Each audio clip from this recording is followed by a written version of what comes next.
See, they haven't fixed their clock up there, huh? I call this meeting to order. This is the November 6, 2024 regular meeting of the Schertz Planning and Zoning Commission. Welcome, everyone. Item number 1 was the call to order. Item number 2 is the seat and alternate. We have Commissioner Wallace joining us this evening. Item number 3 is the hearing of residents. We have, well, let me read the thing here real quick. This time is set aside for any person who wishes to address the Planning and Zoning Commission. Each person should fill out the speaker's register prior to the meeting.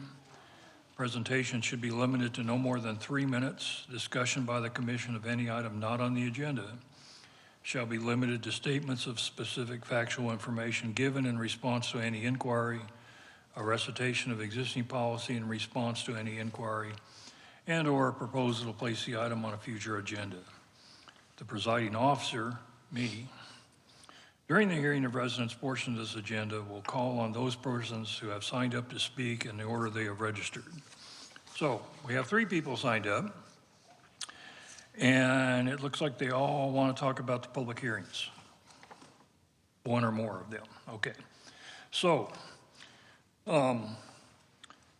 you're not required to sign up to speak during the public hearing. Those of you who did sign up to speak now under hearing of residents have the option of speaking now and at the public hearing, or just waiting and speak at the public hearing. Okay, it's completely up to you. So first on the list is Gary, is it Drube?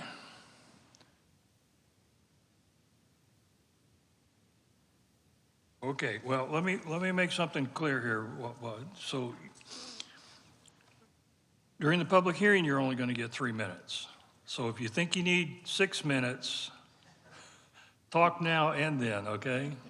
You still want to wait? I'll address one thing that's not. Well, yeah, come on up. I need your name and address for the record, please. Gary Drube, 652 Colt Trail, Schertz. I just want to address this. Had a little bit to do with item A, I guess.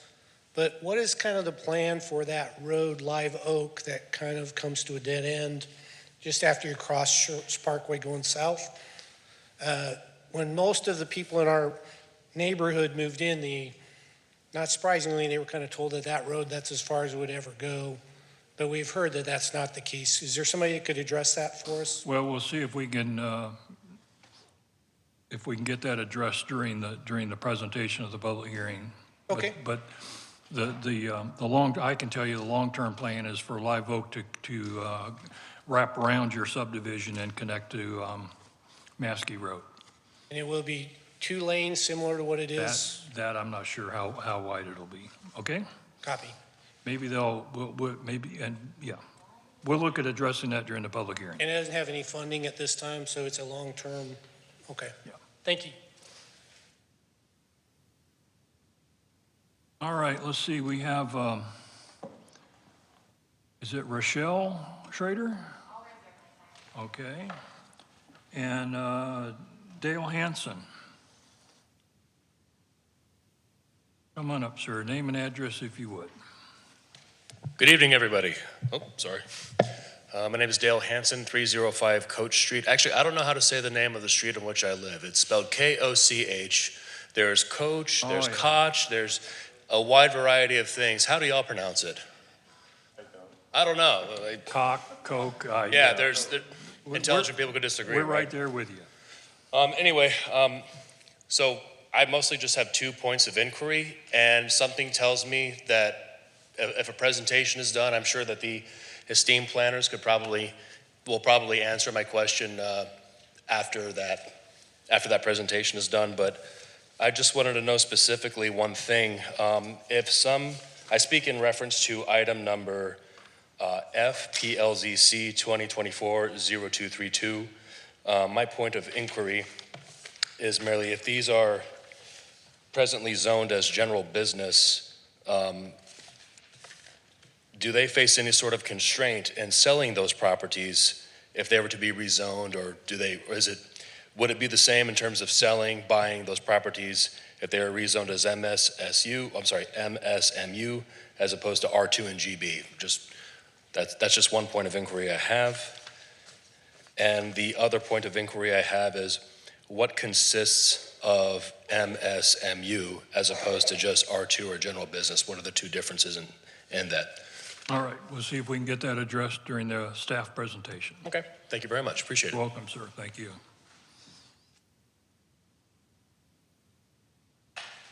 Item number 4 is our consent agenda. We have a single item. 4A is the minutes from the October 2, 2024 regular meeting. There's no discussion on the consent agenda, so commissioners, do we need to pull those minutes for any reason to talk about them?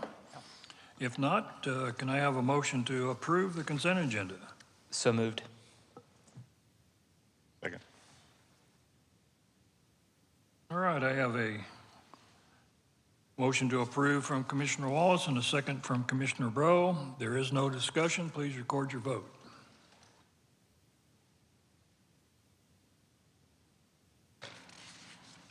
Okay, I have 4 votes. Would you publish that, please?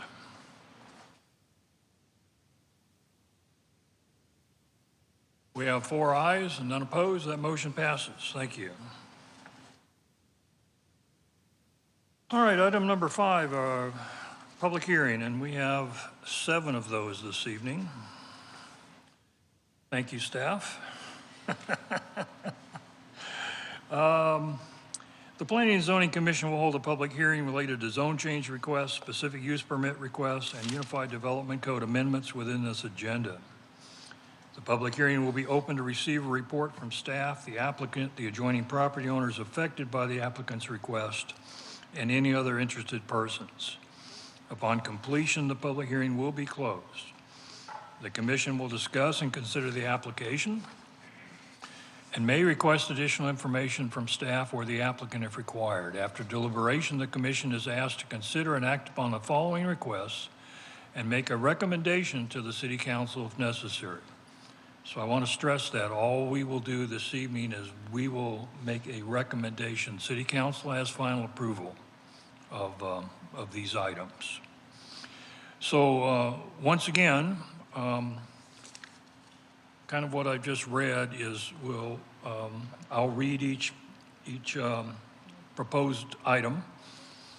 Staff will give us a presentation. We may or may not get one from the applicant, at which time I'll open the floor for public comment. That's when any one of you that's interested in addressing the commission on that particular topic, welcome to step forward, just like during hearing residence, name and address for the record in 3 minutes, okay? And then we close the public input and we talk about it up here. So once I close the public input, it's not a two-way, okay? So, okay. So 5A is PLSPU 2024-0229. Hold a public hearing and make a recommendation on a specific use permit to allow a convenience store with gas pumps on approximately 2.2 acres of land zoned general business district located at the intersection of Schertz Parkway and Live Oak Road, also known as Guadalupe County Property Identification Number 145138, City of Schertz, Guadalupe County, Texas. Good evening, Commissioners. PLSPU 2024-0229, a proposed specific use permit to allow a convenience store with gas pumps. Daisy Marquez, planner. Here's the subject property outlined in green, and it is located at the corner of Schertz Parkway and Live Oak Road. It is approximately 2.2 acres. It is currently undeveloped, and it is platted under the Cottonwood 2 subdivision. It is currently zoned general business district, and it is undeveloped. To the north are to the east is single-family residential district R7 with single-family residences, part of the Benzel Farms subdivision. To the west, we have Schertz Parkway, and then to the south, we have Live Oak Road, which is a residential collector.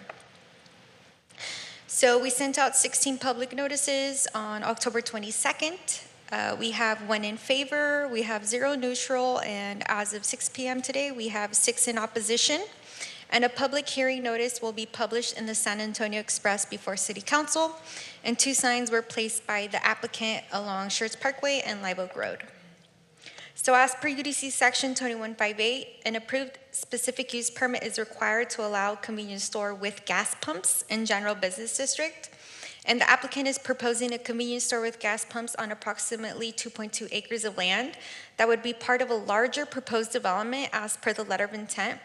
And the City of Schertz Fire EMS and police departments have been notified of the specific use permit request and have not provided objections or concerns to the request.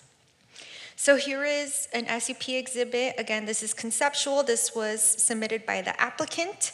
The green portion is the lot we are discussing tonight. And again, this would be part of a larger development, so it would be all those lots between Merrill Way and Live Oak Road. But again, this is conceptual. The only application at the time for this property is this specific use permit application. So UDC Section 2151D lists the criteria for approval. 1, the proposed use at the specified location is consistent with the policies of the adopted comprehensive land plan or any other applicable adopted plans. So here's the subject property outlined in yellow, so you can see that.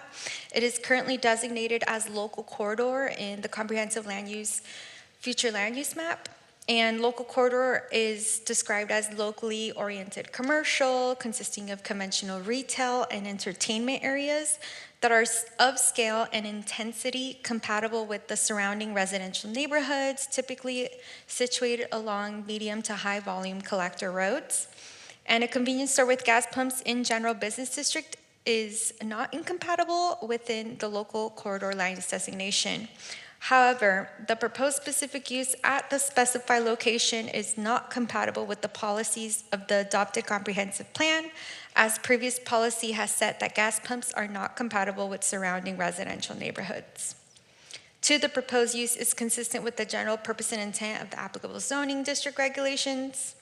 And as per UDC Section 2156C, the purpose and intent of general business district is to provide a suitable area for development of non-residential uses, which offer a wide variety of retail and service establishments that are generally oriented towards serving the overall needs of the entire community, that are located along principal transportation corridors. A convenience store with gas pumps is consistent with the general purpose and intent of the applicable zoning district. And although the proposed SUP is compatible with general business district, the proposed gas pumps are not compatible with the existing single-family residential to the rear. 3, the proposed use is compatible with and preserves the character and integrity of the adjacent developments and neighborhood. So the proposed SUP to allow convenience store with gas pumps at the subject property is not compatible with the adjacent neighborhood. The subject property is located at the corner of Schertz Parkway and Live Oak Road and is immediately adjacent to the single-family residential development known as Binzel Farms. And with policies set forth by City Council with denials of similar specific use permit applications, the proposed convenience store with gas pumps is not compatible with the adjacent single-family residential. 4, the proposed use will not adversely affect the overall health, safety, or general welfare of the city. So as part of promoting health, safety, and welfare, the city should encourage development compatible with surrounding uses, utilizing standards and transitional uses to alleviate negative impacts. So Article 9 of the UDC requires additional screening between non-residential and single-family duplex zoned or used properties. And this property is currently zoned general business district, and any development at the site would require an 8-foot masonry wall with 1 tree every 30 linear feet that is adjacent to single-family and duplex zoned and used properties, which would be evaluated during the site plan process. The proposed specific use permit to allow convenience store with gas pumps does affect the health, safety, and general welfare of the city. Policy set with previous denials shows that the convenience stores with gas pumps adjacent to residential is not desired, even if located along a principal arterial, as it is still seen as adversely affecting the health, safety, and welfare of adjacent single-family residential. So 5, whether other factors are deemed relevant and important in consideration of the specific use permit. So a convenience store with gas pumps requires an approved specific use permit within General Business District, General Business District 2, and Manufacturing District Light. A convenience store without gas pumps is allowed by right in Neighborhood Services District, General Business District, and General Business District 2, and Manufacturing District Light. The gas pumps are what require the applicant to submit an application for a specific use permit within general business. So the City of Schertz Planning and Zoning Commission made a recommendation of denial, and City Council denied a specific use permit request for a convenience store with gas pumps proposed at the corner of FM 1518 and Schaefer. The denied request was also adjacent to single-family residences, and the proposed specific use permit to allow a convenience store with gas pumps is also immediately adjacent to single-family residential homes and is located along Schertz Parkway, which is similar to the previous denial. So with that, due to the policy set forth with denial of similar specific use permits to allow convenience stores with gas pumps at general business district properties adjacent to single-family residences, staff is recommending denial of PLSPU 2024-0229. And the applicant is here as well. All right, thank you, Daisy. Does the applicant want to make a presentation? No? I guess not. Daisy, would you come back and put the conceptual site plan back up for everybody to see? I think it'd be good to have that up there while we're talking, okay? And bear with me a minute. They haven't set the clock correctly up there, so I have to pause for a second and make sure I call out the right time. It is now 6:16 p.m., and I will open the floor for public comment. Anyone wishing to address the commission on this topic is welcome to step forward. Please give your name and address for the record and try to limit your comments to 3 minutes. Anyone? No? Yeah, I thought this would be the hot one tonight. I guess I'm wrong. So. Hi, good evening. My name is Eric Troutman. I live at 606 Bensil Grove. All right, sir, would you do me a favor and pull the mic up a little bit? Can you hear me now? That's better, thank you. Eric Troutman, 606 Bensil Grove. I agree with it, denial of this. We currently have a gas station that is currently right across the street from Bensil Farms, and we don't see no reason to have another one there. And 2 blocks down, there's another gas station, so I don't see a reason to approve another gas station that is really close to each other. If it was on like FM 78 or 3009, I could see a gas station being put there because there's not really that many gas stations around there, but for a small community, I don't see a reason to have another gas station so close to each other. All right, thank you. All right, thank you, sir.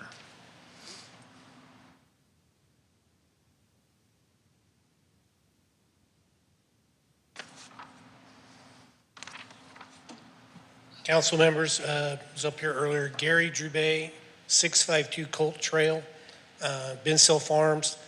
I don't think any of my neighbors came here hoping we would get the gas station, so we kind of want that on the record. I don't think, certainly we do not. We also had some concerns about underground storage tanks. Sounds like we concur with the Planning Commission. It's not an appropriate place. As my neighbor said, the gas station does sit directly across the street from a gas station.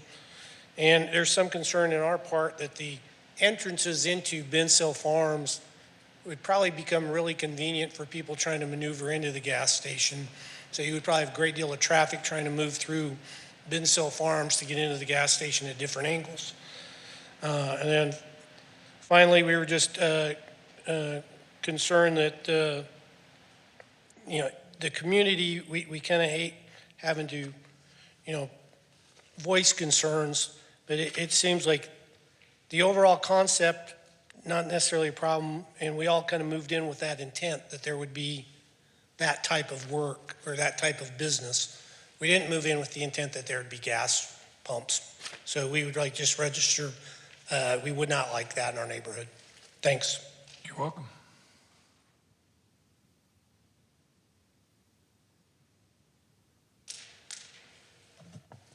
So I'm Heather Haygood. I'm representing 821 East Live Oak Road, Schertz Express Mart. I'm an employee there. it's a family-owned business, and our primary concern is it's going to cripple our business if there's another gas station directly across the street from us.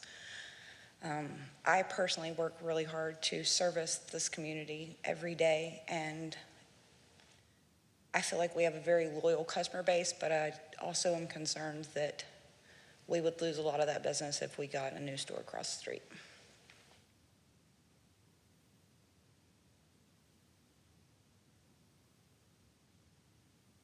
Hi, my name's Rochelle Schrader. I am at 704 Colt Trail. I have several concerns regarding the gas station, which were mentioned. One of the primary ones being health and environmental hazards. In fact, communities across the U.S. have experienced firsthand the severe health and environmental consequences of gas station emissions. For example, in Miami-Dade County, Florida, residents living near a gas station reported frequent headaches, dizziness, and respiratory irritation from benzene exposure, prompting public outcry. Similarly, in Woburn, Massachusetts, the VOC contamination from gas stations and nearby sites was associated with a tragic cluster of childhood leukemia cases, emphasizing the potentially dead risks of prolonged exposure to such pollutants.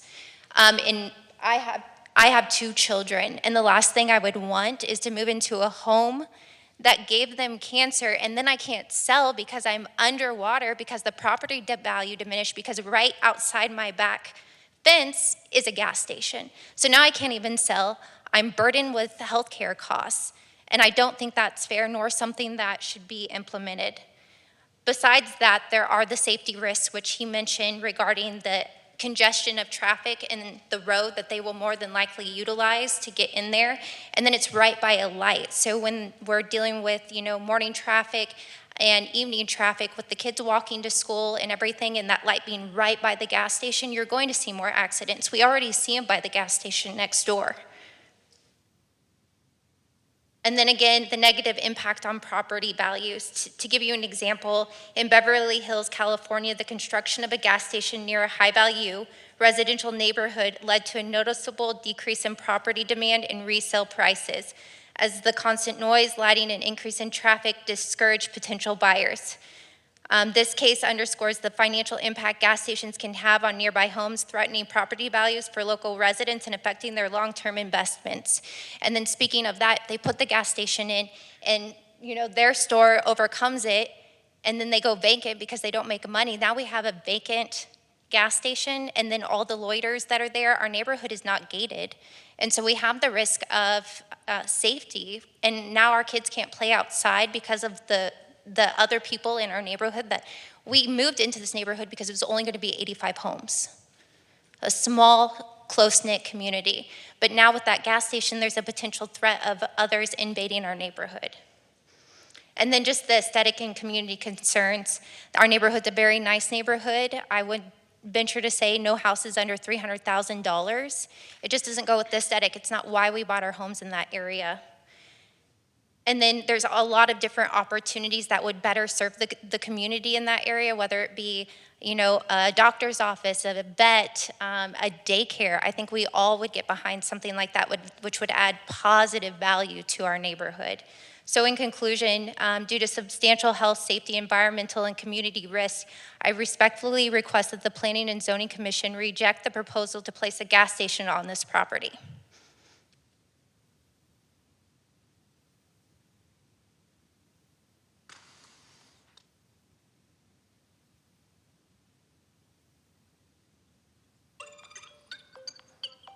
Good evening. Daniel Calderon, 684 Colt Trail, Schertz, Texas.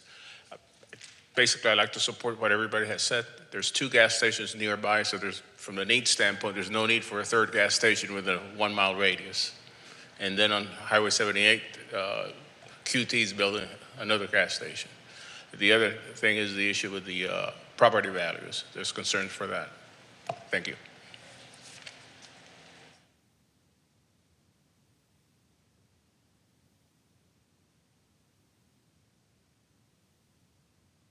Hi, my name is Joyce Teague. I'm at 607 Bensil Grove.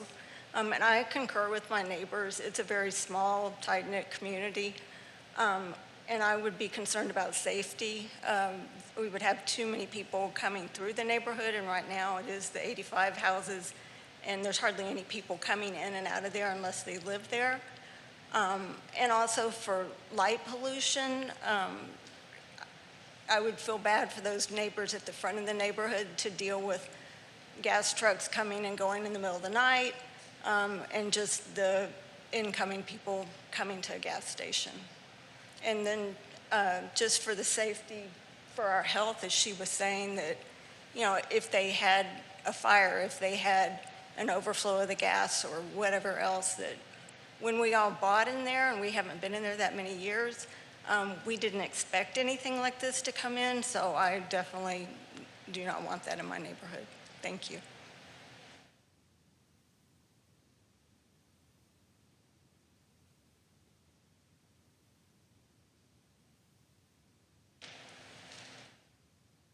Good evening. My name is Michelle McCoy-Drube, and I'm at 652 Colt Trail. And I would just like to reiterate my request that we deny this application. Other additional items other than security and traffic flow coming in through that very tight, small neighborhood, the impacts there, but also lighting hours in the middle of the night would really just make our small little area really no longer private. And that's, again, as everybody else has reiterated, we didn't buy in that neighborhood to be impacted by, I don't know the hours of this proposed gas station, but lighting at night, traffic at night, all hours. It would really change the whole dynamic of that small little community. And I don't think with the already existing gas station across the street that it really warrants a second one, especially in that specific area. Thank you.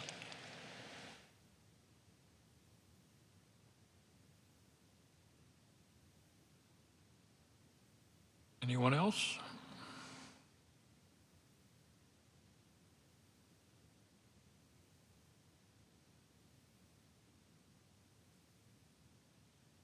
Hi, good evening.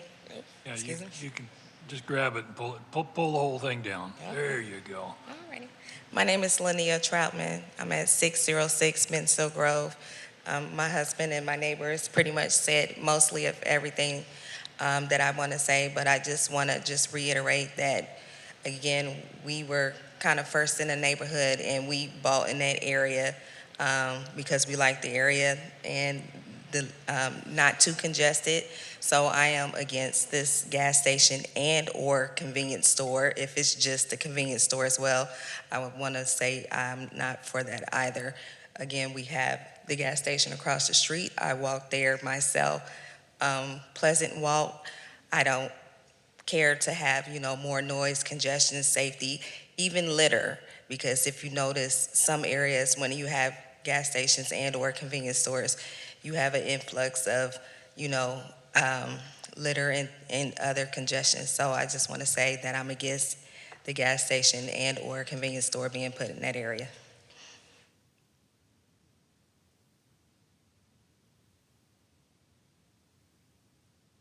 Anyone else? They're being very well behaved. Thank you. No one? All right. See, that's why I kind of take my time and ask. Don't be shy. If you've got something to say, come on up. Before you start, let me say something real quick. Yes. Because I told you all we're going to do is make a recommendation. City Council will have final approval. Well, this is being both live streamed and recorded, and City Council will watch this recording before their meeting. So they will see your comments here, and then you also have an opportunity, if you attend the council meeting, you'll have an opportunity to speak there. So if you think you have something to say, by all means, go ahead. I'm sorry, thank you. Oh, no, that's Go fine. ahead. My name is Vanessa Herrera, and I live at 631 Bensill Grove. And just as my neighbors have said the same thing, I reiterate that my children, I have young children, and I want them to be safe. I feel like there's going to be more congestion in that area if we do get that gas station, as well as, health safety. So I just want to reiterate that I do not want this as well. All right, thank you.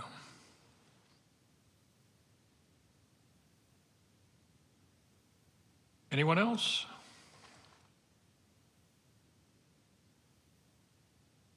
Nobody? Going once? Twice? Okay, it is 6:30 PM. And the public input board. I'm sorry, that's the timer. I kind of run a backup timer to the one on the speaker stand there, and I didn't realize the sound was going to be on. So it is 6:30 PM, and the public hearing is closed. Commissioners.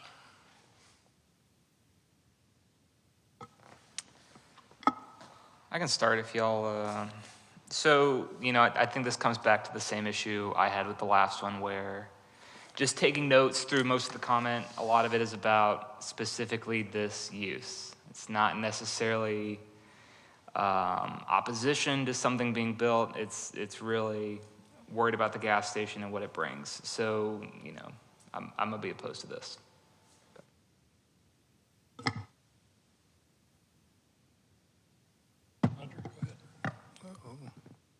Sorry about that.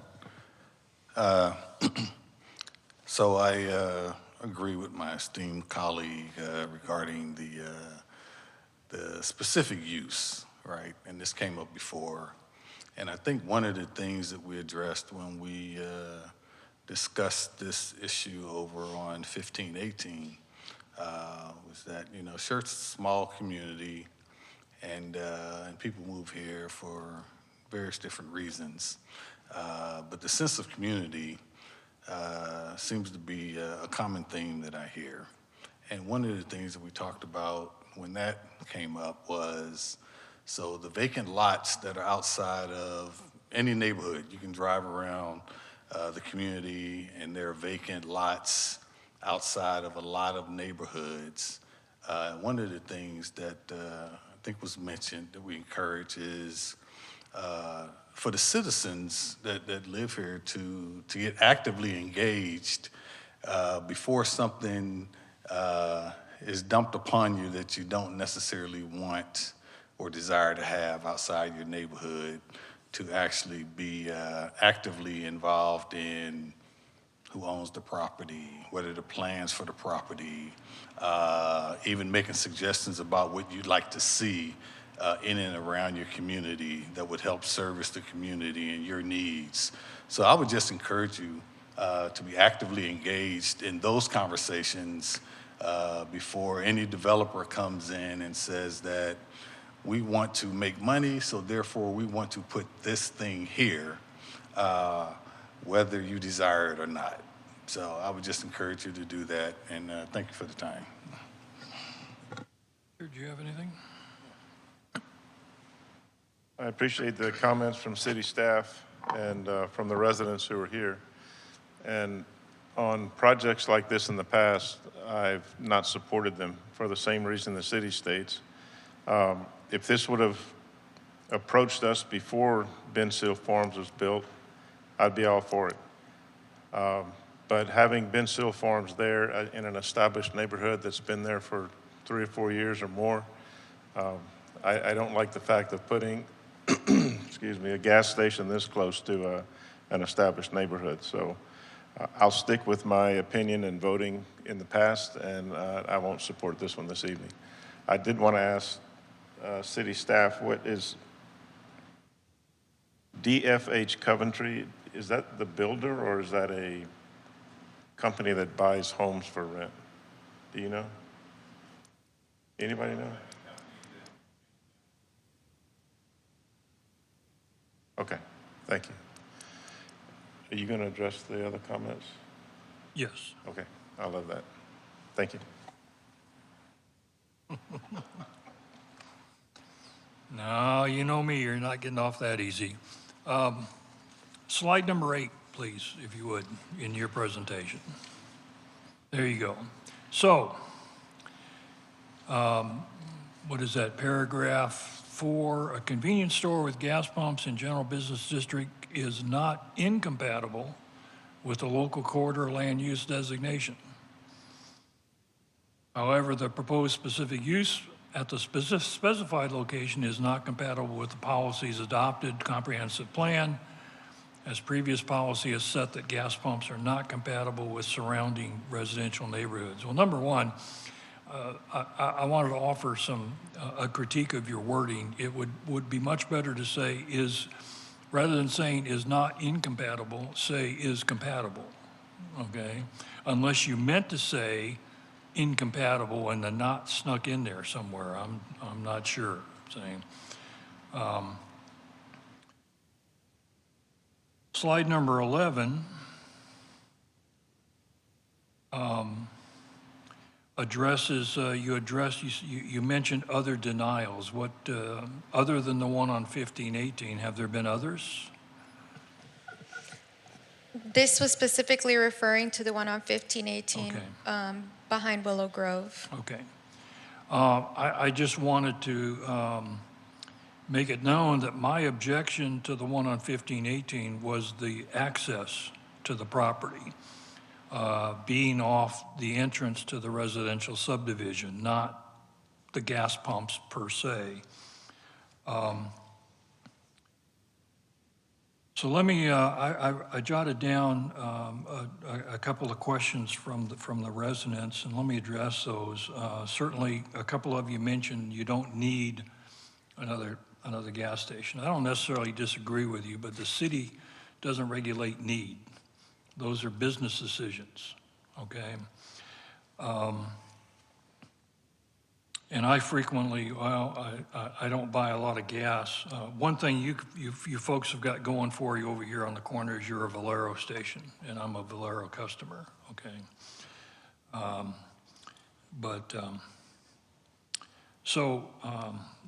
just want to point out that, that's economics, and I have to assume that if someone comes in and wants to do something,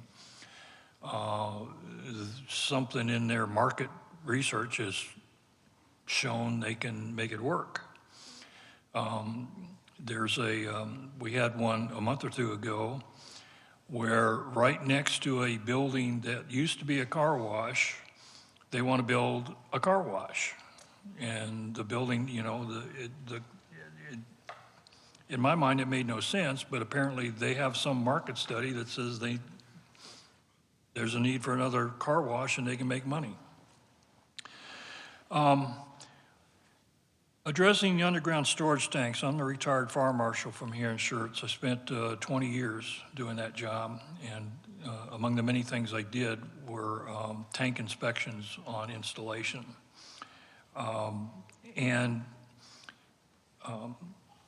What we have now, what they put in the ground now are double-walled tanks, and they're vaulted. And then they have leak monitoring systems to ensure that if there is a leak, they know about it. But you have the double-walled tank to start the process of containment, and then you have the containment around the tank itself.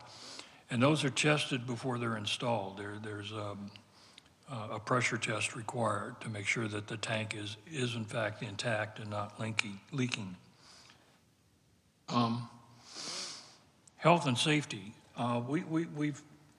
We've heard the argument, as staff points out, that just recently we looked at one down on 1518, and that's where we first started to see the comments about the, I don't remember the chemical.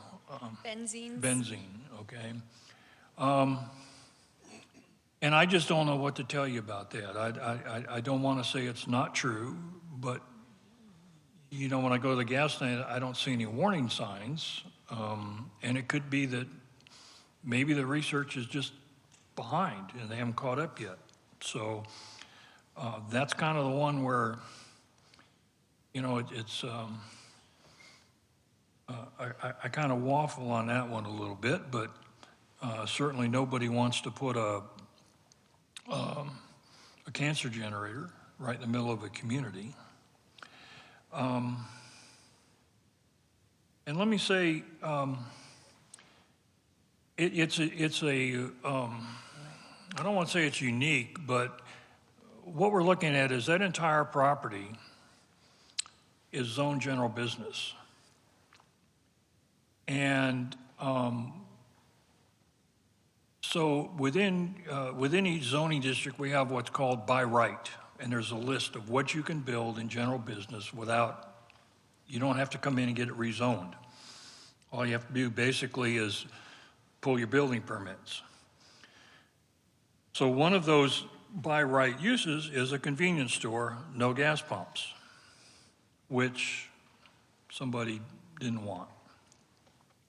One of the other uses is a gas station with no convenience store, which you don't want. So it's a quirk of our zoning code that if you want to do both, if you want a convenience store and gas pumps, then you got to come in here and get an SUP. Honestly, these days, I have not seen gas pumps built by themselves unless they put in, we have one automated station and it's up on Northern 3009 up by the industrial park. But they could, in theory, come in and put one of those in and it's zoned for that. And then there's a whole list, you know, of what they could build there without having to ask anybody. Live Oak Road. Who wants to talk about Live Oak Road? You want me to talk about it? You want to talk about it? Okay. I have no idea of what the timing is, but Live Oak Road is on the master thoroughfare plan to be a through road, and it will curve around the subdivision along the edge of the drainage channel and connect to Maskey Road.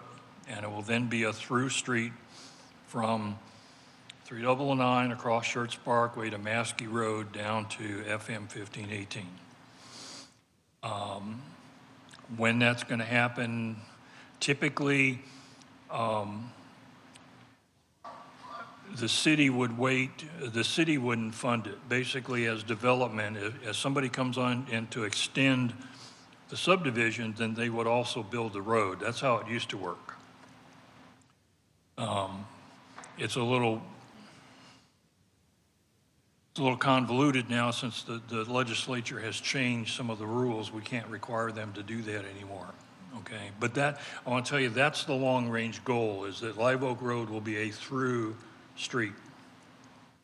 I don't know what it is designated, probably a collector, I would guess. It's identified as a residential collector in the master thoroughfare plan. So again, my objection to the one on 1518 was because nobody was talking access from 1518. They had a driveway on Schaefer Road, and they had a driveway on the actual entrance to the subdivision, and I objected to that. For instance, is that whatever that entrance to your subdivision there is off Live Oak Road? If his driveway was there, I would take exception to it. You can leave this up here because I'm going to make a couple points. We're kind of breaking, I don't want to say it's new ground, but it's relatively recent. We recommend disapproval and council disapproved the one out on 1518. And I don't remember what the arguments were. I know mine was access. But you look at this conceptual site plan, and the gas pumps themselves are all the way out on the corner, okay? You know, they're about as far away from the houses, from the homes as you can get. And the other thing is, you drive through Schertz, you see these all over the place. We have the Valero right over here with houses behind it. We have, you go up 3009, we have the, what used to be the Tiger Tote, and it now is a Valero. It's surrounded by homes. They're all over the city. So I'm not sure that the one denial out there on 1518, I'm in trouble. Here comes the man. Anyway, what I was going to say is I'm not sure that one denial it really sets the bar yet. Sure. Go ahead, Brian. So I think maybe what staff would appreciate clarification on is Live Oak Road, as Daisy said, is a residential collector. Schaefer Road, as you mentioned, is a residential collector. Mare Way is the entrance to this neighborhood, as was, and I don't recall the name of the street on the other side. Essentially, it's flipped though, right?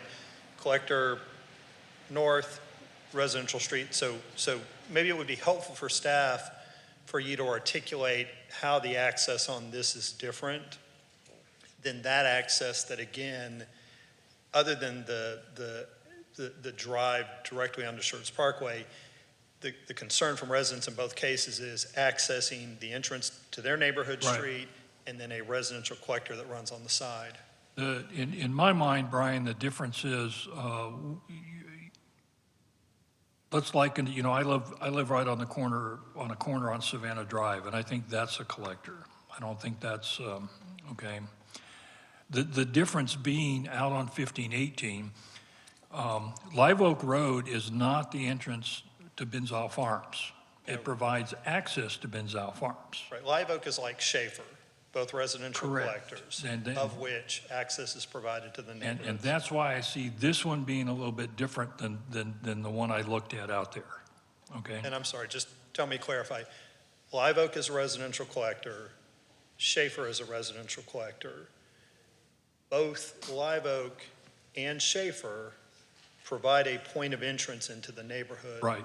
Whereas Mare Way is, to staff, seems similar to the street, and I don't recall the name, on the south side of that other proposed gas station. Yes. That is directly, Correct. solely an entrance to the neighborhood, if not for the access to the Correct. gas station. And that was my concern out there, is I didn't have an issue with them taking access off Schaefer Road. Okay. Okay, but I did have but then I did have problems with them taking access off the entrance to the subdivision. Okay. Okay? And If they were to bring that project in today and show me a driveway on 1518, I might support it. Okay. Okay? Does that make the sense? access here through the commercial into Mare Way does or does not pose that same concern? No. Okay. Oh, I'm sorry, yeah. Well, but you see, Mare Way up there, that's, yeah, I guess you could say that's access to the gas station, but I'm really looking at that as a separate project. Well, That's the retail part of it. So, okay, so the gas station taking access, or users of the gas station taking access through that commercial to access the meeting opening is the Right, distinction. when I look at the SUP, the access I'm looking at is Schertz Parkway and Live Oak Road, those two driveways. I wasn't even considering the Understanding that in northern practice, it's essentially the same. Okay. But okay, that's a help, and that was my question for clarification. Now, one more thing, do we happen to have an aerial of this entire, is it hard for you? Yeah, because what I wanted everybody to see was the Ackerman property to the north of them. But this'll, because I just want you to understand that all that, other than the property along Schertz Parkway, all that property to the north, the Ackerman property, and all the property that comes back down and wraps around where your subdivision ends on Live Oak Road, that was all intended for single-family homes, right? I don't think it's zoned that way yet because the Ackermans are still, I think, in residence. But when you look at back, many years ago when we started to see plans for this reason, eventually I think you can expect to see more homes above you and next to you, okay? All right. I think that's all I had. Now, I do want to say that we're kind of handicapped tonight as a commission because we only have 4 commissioners present. And it takes 4 votes, it takes 4 positive votes to move an item, okay? And so we'll address that. Any commissioners have anything else? somebody want to make a motion, we can recommend approval, denial, approval. And I think didn't staff have some, well, no, they recommend disapproval, so they didn't put anything on there, okay. But we can do approval, denial, approval with conditions. So someone like to make a motion? Make a motion to deny PLSPU 202402229. Second.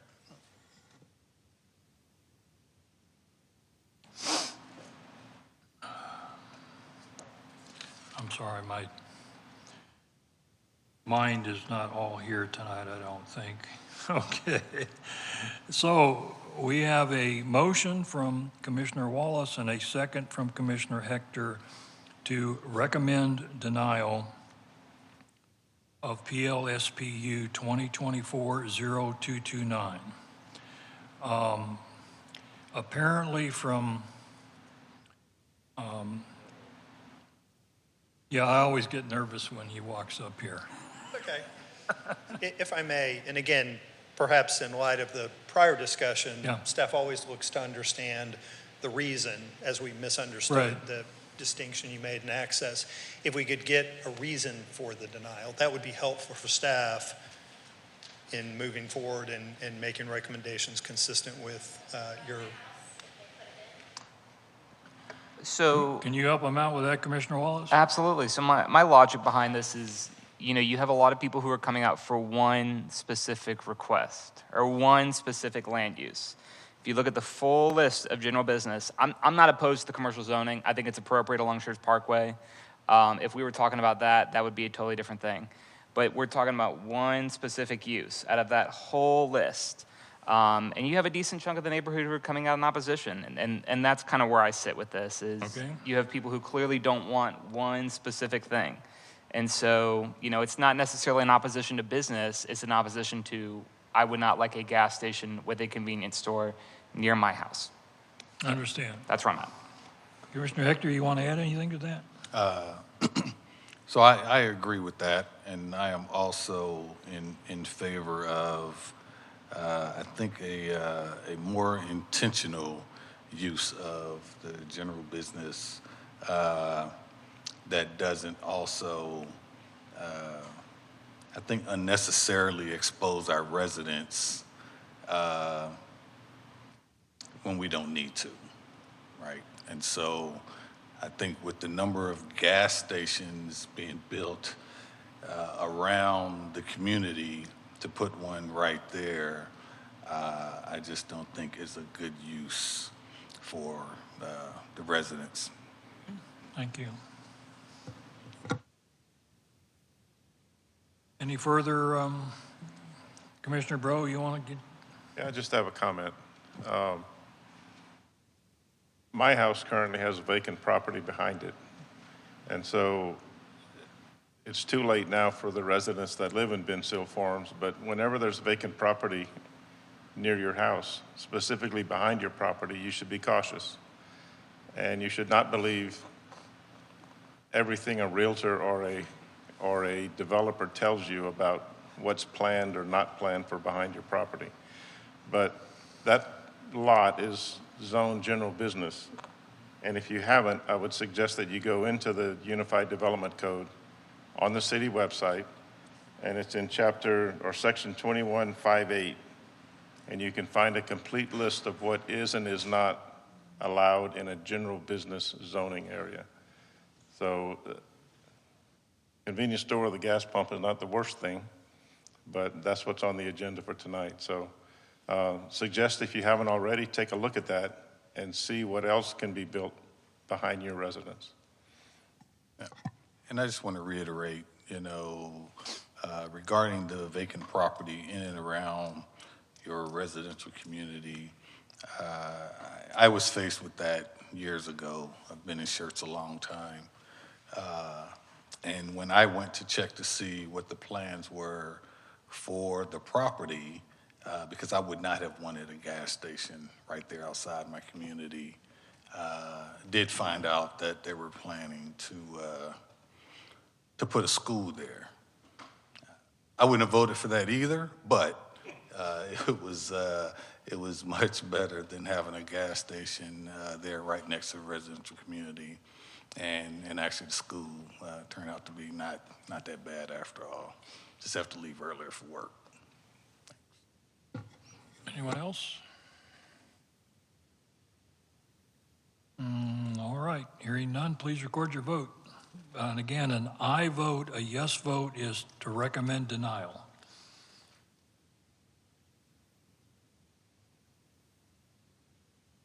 Okay, I see 4 votes. If you would publish that, please. Okay, we have 4 in favor, none opposed. I would like to clarify that I am not necessarily opposed to this project, but if I were to vote no on this motion, we're kind of at a stalemate. Because as I said, it takes 4 positive votes to move something from the commission to city council. So, here he comes again. Why don't you just sit in the front row, Brian? So to clarify, Commissioner Outlaw, if you voted no on this because you're not opposed to it, Yeah. the motion would still carry that it's denied. In order for you to approve a positive recommendation on an item, to move it forward with a positive recommendation, that requires the floor. That requires. So if you voted no, it would still then move forward as a denial. All right, thank you, Brian. Well, I'm not going to change my vote because I'm kind of on the fence about it anyway. All right? But thank you for clarifying that for me, Brian. All right, so this will go to City Council with a recommendation of denial. Okay? Do we know when this is going to be on the agenda?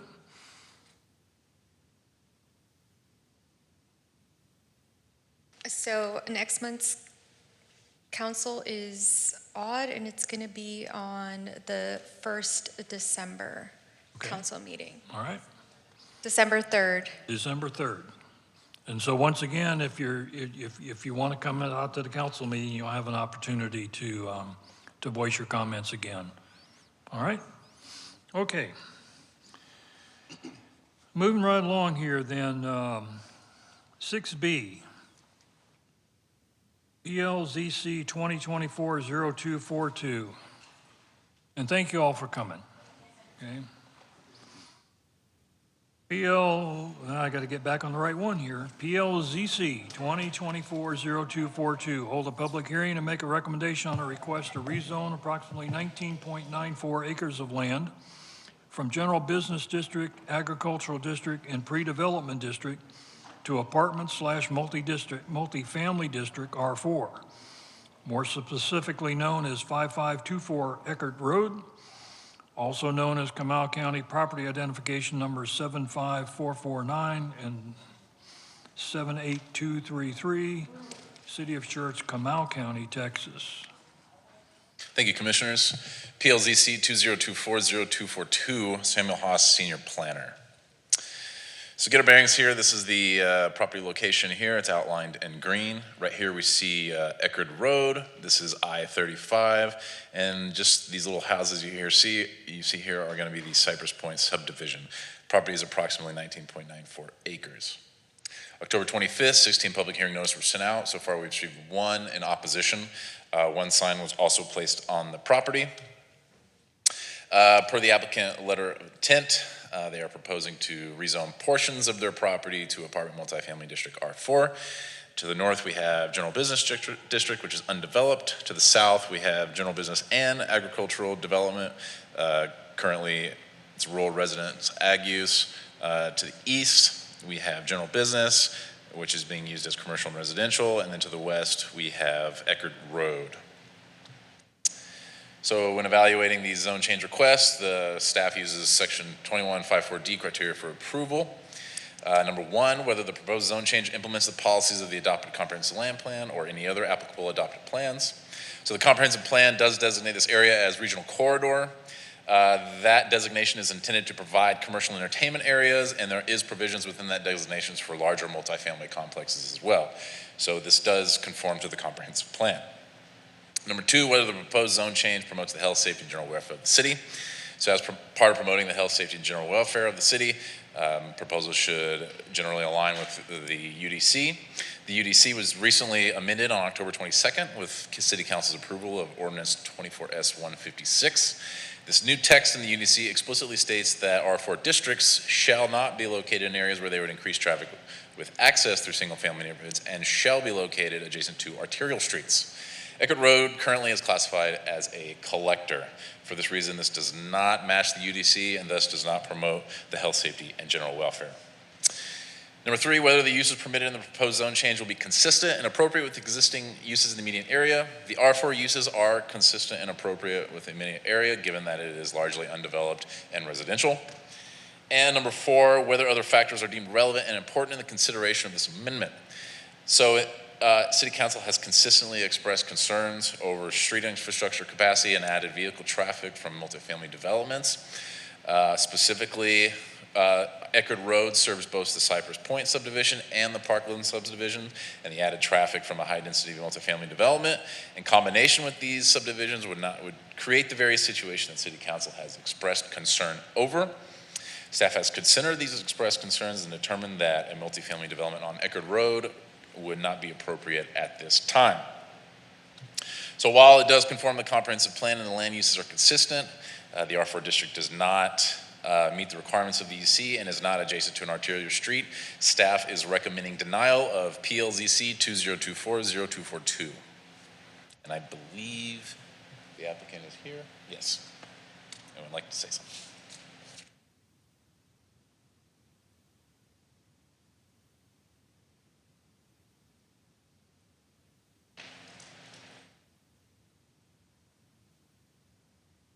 Good evening. My name's Kaylee. I work with Tritech Engineering and Surveying. I'm representing the property owner.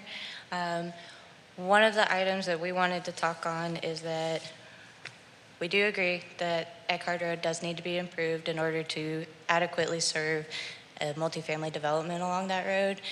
That is something that is initially proposed in one of our development plans. We have started working on conceptual plans. However, this is the first step in the process in order for us to further execute those site development plans for the property.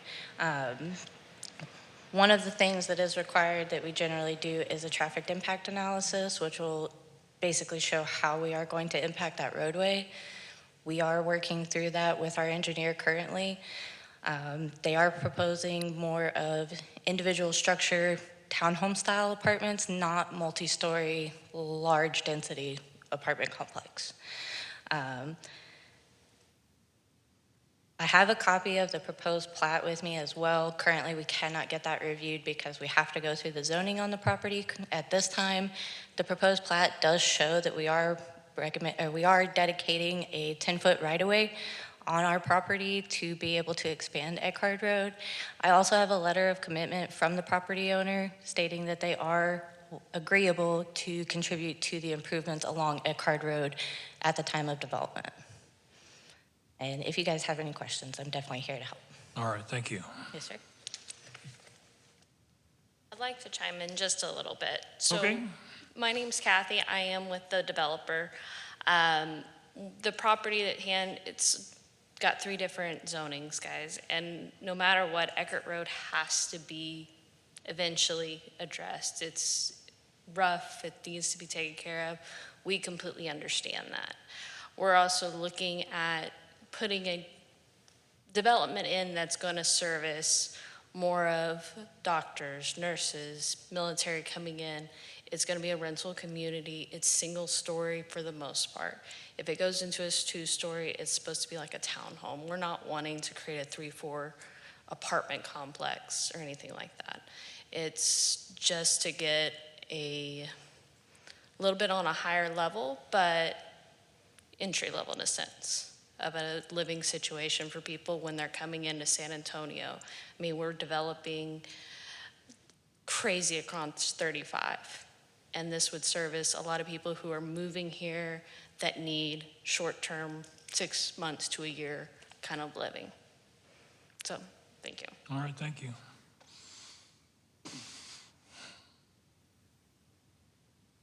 All right, let's see, it is 7:04 p.m.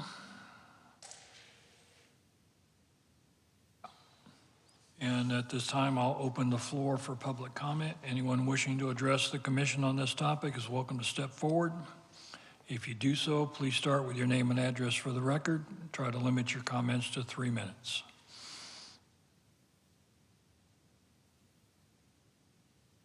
Good evening. My name is Brian Wetz. I live at 5500 Eckert Road, the property directly to the south. And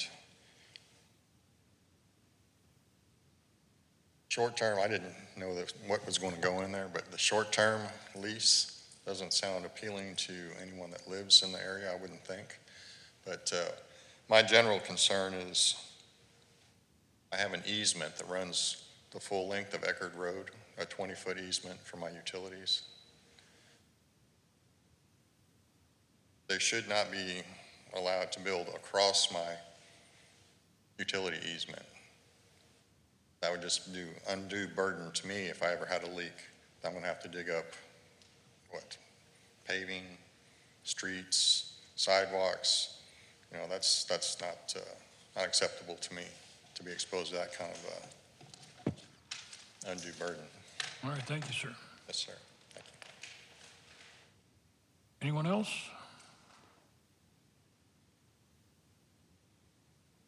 No one? I guess 6A was the hot one, huh? One more time, anybody? All right, it is 7:07. Public input is closed. Commissioners, questions or comments? All right. What's the future of, well, number one, let me start out by saying, come on up, Sam, because you'll have a question to answer. Again, this is one of my soapboxes that I'm sure are shared by a lot of people. Eckerd Road has not been improved because the Texas legislature stripped us of our ability to require developers to develop roadways when they build. We can no longer do that, correct, Brian? So we collect roadway impact fees instead. And then it then falls to the city to eventually do those improvements, correct? No? No. Okay. So we can require the developer adjacent, when they develop, to improve their half of the road on their side for their length, unless there is a rough proportionality issue. It's if there's a rough proportionality issue, that limits our ability to make that full improvement. And I guess I assumed what I said was correct because No. it's So if you'll notice, this side of Eckerd Road has not been improved at all. right. And there's been no development. Yeah. Thus, that half of the road's not been improved. Some improvements were made at the intersection. That was by Parklands per a TIA and a sort of a trade-off on there. So Right. we could require, but again, it has to do, again, apartments tend to generate a lot of traffic. So I would not anticipate there to be a rough proportionality issue in this situation. But this is more the typical, you start getting development, you get traffic, it doesn't grow. Well, thank you, Brian. I guess maybe I assumed what I did because I can't remember the last time we had a developer actually help us improve a road. So I remember we got some improvement to Eckerd from Parklands, but thank you for that clarification. I appreciate it. So what I was going to ask, Sam, is right now Eckerd is classified as a collector. Yes. Is that that it will always stay a collector? Doesn't have to be, but in the master thoroughfare plan, it is currently classified as a collector. If that was to be changed, it'd have to go through the process of amending that. So what's the hierarchy then? So if right now we have a residential collector, what's the next one above that? A secondary arterial. And would a secondary arterial meet the criteria of It would. council? Okay, thanks. I want to talk about zoning. Didn't we just approve a couple of new zoning classifications? And did. wouldn't one of those be more appropriate for what I heard they want to do? So the R4 was recently amended to be actually denser and taller, and that was done in conjunction with the fact that we were going to be more selective with where we're placing it, right? That was kind of the whole idea. Paired with that was a new district, R5, middle density, where the density is around 12 units per acre, and it is meant to capture essentially townhome style development. So yes, to answer your question really shortly, yes, we have a more appropriate zoning district for lower density multifamily now, and so that is an option. Okay. Yeah, so I'm kind of trying to, all right. I don't know how to get there from here, you know, because they've asked for R4. Correct. And R5 might be more appropriate, but without running the process and being denied, because once they're denied, it's what, 6 months? Yeah, it's Before 6 they months to try again as R4. If they were to get Oh. denied, they could come in and just ask Oh, for okay. R5, because that Okay. would be considered a different concept. All right, thank you. And can you address the gentleman's question about the easement? Yeah, if development were to occur and there's easements on the property, they would have to go through the process of relocating those easements, and that would be a conversation that the developer would be having with the property owner or the holder of that easement. Okay. So they wouldn't pave over it.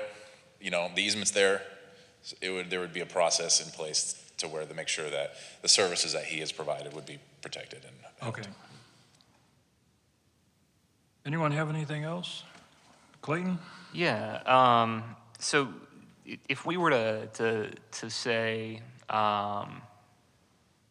if we were to move with a continuance for this, would they be able to amend their application to R5, or would it require a completely new submission? I think it would be, because we've done public noticing, and we've sent out mailers and all that, it would have to be a new submission. Okay. Just for the applicant, is that something that y'all would proceed? Because, so just in terms of development, I think it's what you're proposing, and that would be appropriate along this collector? Correct, yeah, R5 would be, there's no stipulations on R5 about where to put them necessarily. Okay. So that would be my recommendation to the applicant, is to come back with that. Because I think at that point, this would be a lot nicer of a request to, especially if staff's saying it fits, I would come back with that. What is an R5 again? Excuse me? What is R5 again? Because it's not in the. If you're looking at our website, it should be under ordinance 24S156, and it is middle density residential. So it's new, it just got adopted on October 22nd, so it's not reflected on the Muni Code website yet, but it is a PDF that you can access. What's the backlog on Muni Code now? Months? Yeah, I think the intent was, because we've seen some projects that come in with, rather than the traditional multi-story apartment complexes, they come in with duplexes and townhomes, and I think that's what R5 was intended Correct. To be used for. So. I have another one. Somewhere in your narrative, you mentioned that Eckerd Road is basically not good enough at this time. Yes. What does that mean? So in previous, that statement comes from City Council basically saying that certain roads that have proposals for R4 districts that aren't really wide enough at this time or can't handle the added capacity. So that statement was put in there to reflect City Council's sort of concerns about these requests.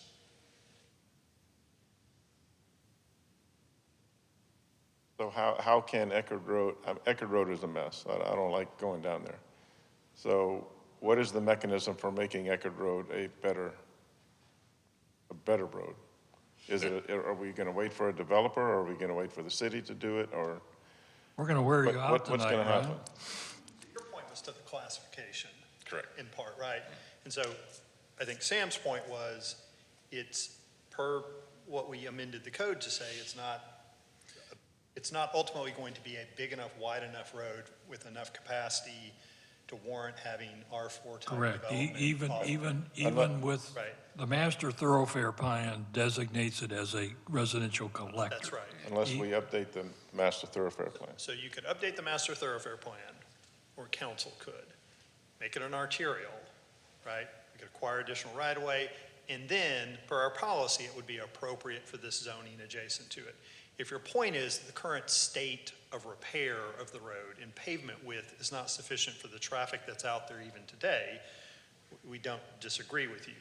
Again, this is one of those balances of how much do folks want to pay in taxes to have their roads improved as quickly as possible in advance of development.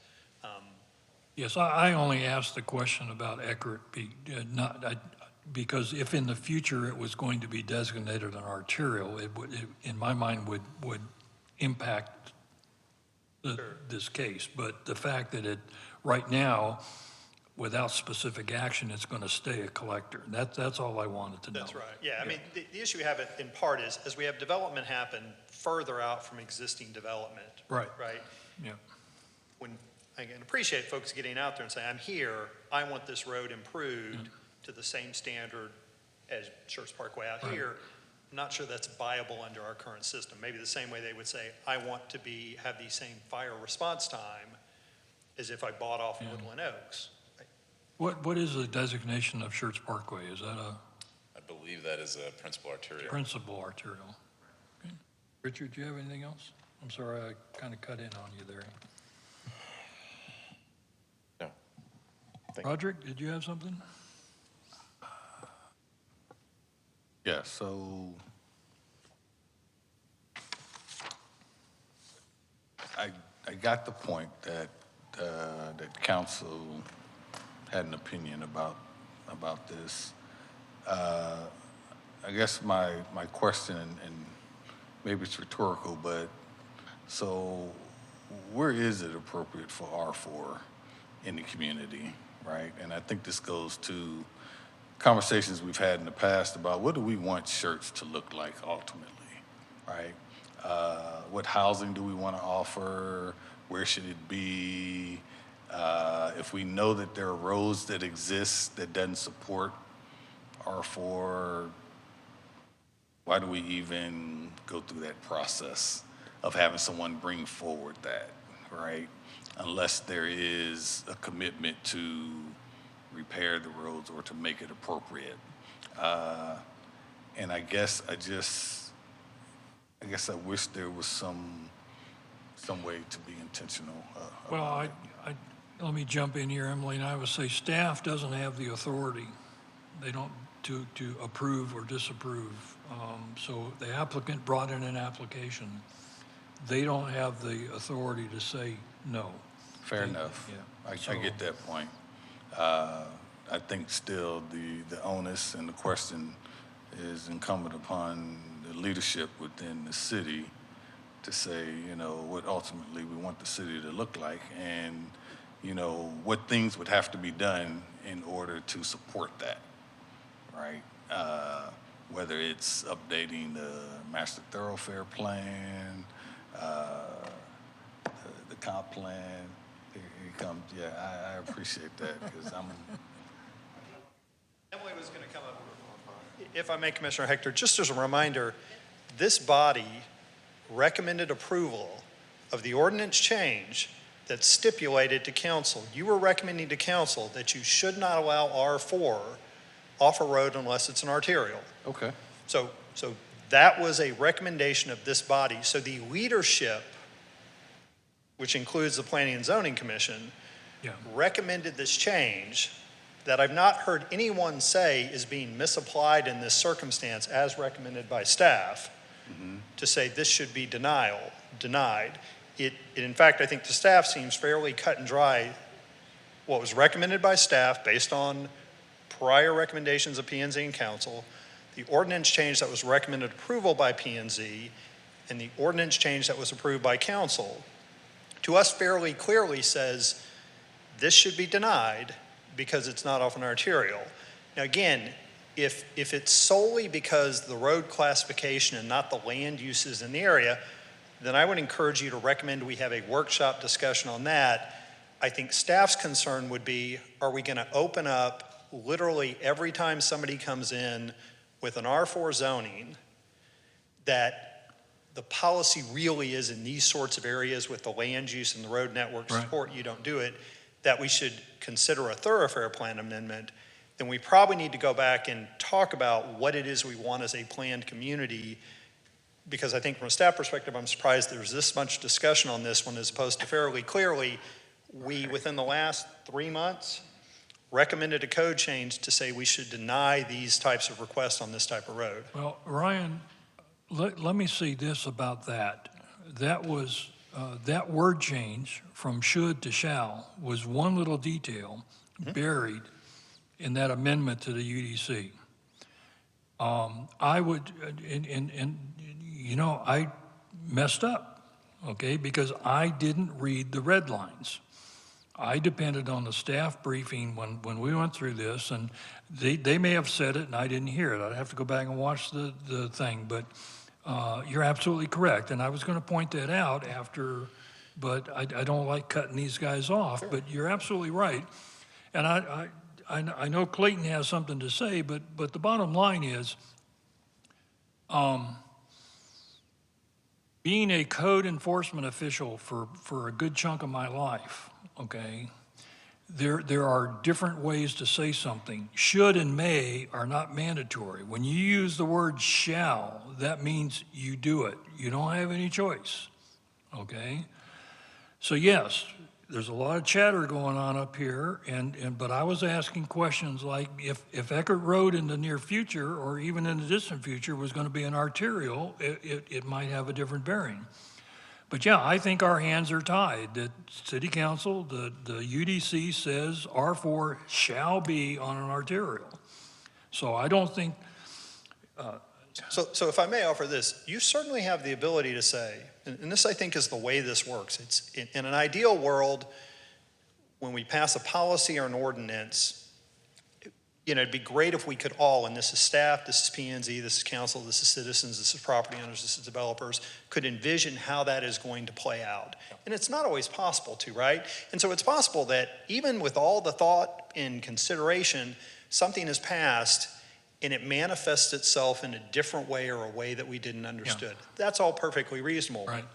And so again, you have the ability, I think, to say, even in light of that, that wasn't our understanding and intent. We feel there has been this changed condition, and this is appropriate. You're welcome to do it. And that basically then, and I'm going to say this, which is perfectly fine, says let's revisit this policy. Yeah. There's nothing wrong with doing that. Well, that's how we get better results at the end of the day, nothing static. So you have that ability, but from my perspective, it would be to make that sort of a statement to say, in light of this, and as we see it manifest itself, it doesn't seem appropriate, either because we don't see a reason why Eckert couldn't be upgraded to an arterial, and we look at all the things that go with that, or we just don't know that the policy really fits correctly.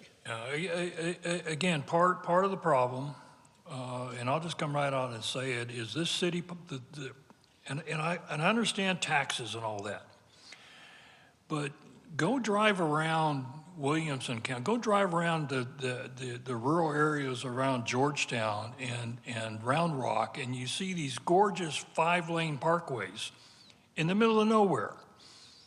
That's forward thinking, okay? Instead, we sit around and we let these developers, why is it okay for somebody to build a 500-home subdivision on Eckert Road, but not an apartment complex, okay? And the fact that we sit around and we wait for these problems to develop before we do anything about it. Is it just, no, this is rhetorical. Okay. I don't expect an answer. All right. It's just Glenn ranting a little bit, okay? Because that's what I saw. Because again, I don't think we have a choice. The amended UDC is pretty clear. So we won't allow an apartment complex on Eckert Road, but we'll let somebody build a 1,000-home subdivision on Eckert Road. But see, we're going to talk about this at things for future agenda. I have something that we'll see. All right, Clayton, you wanted to say something. I'm sorry.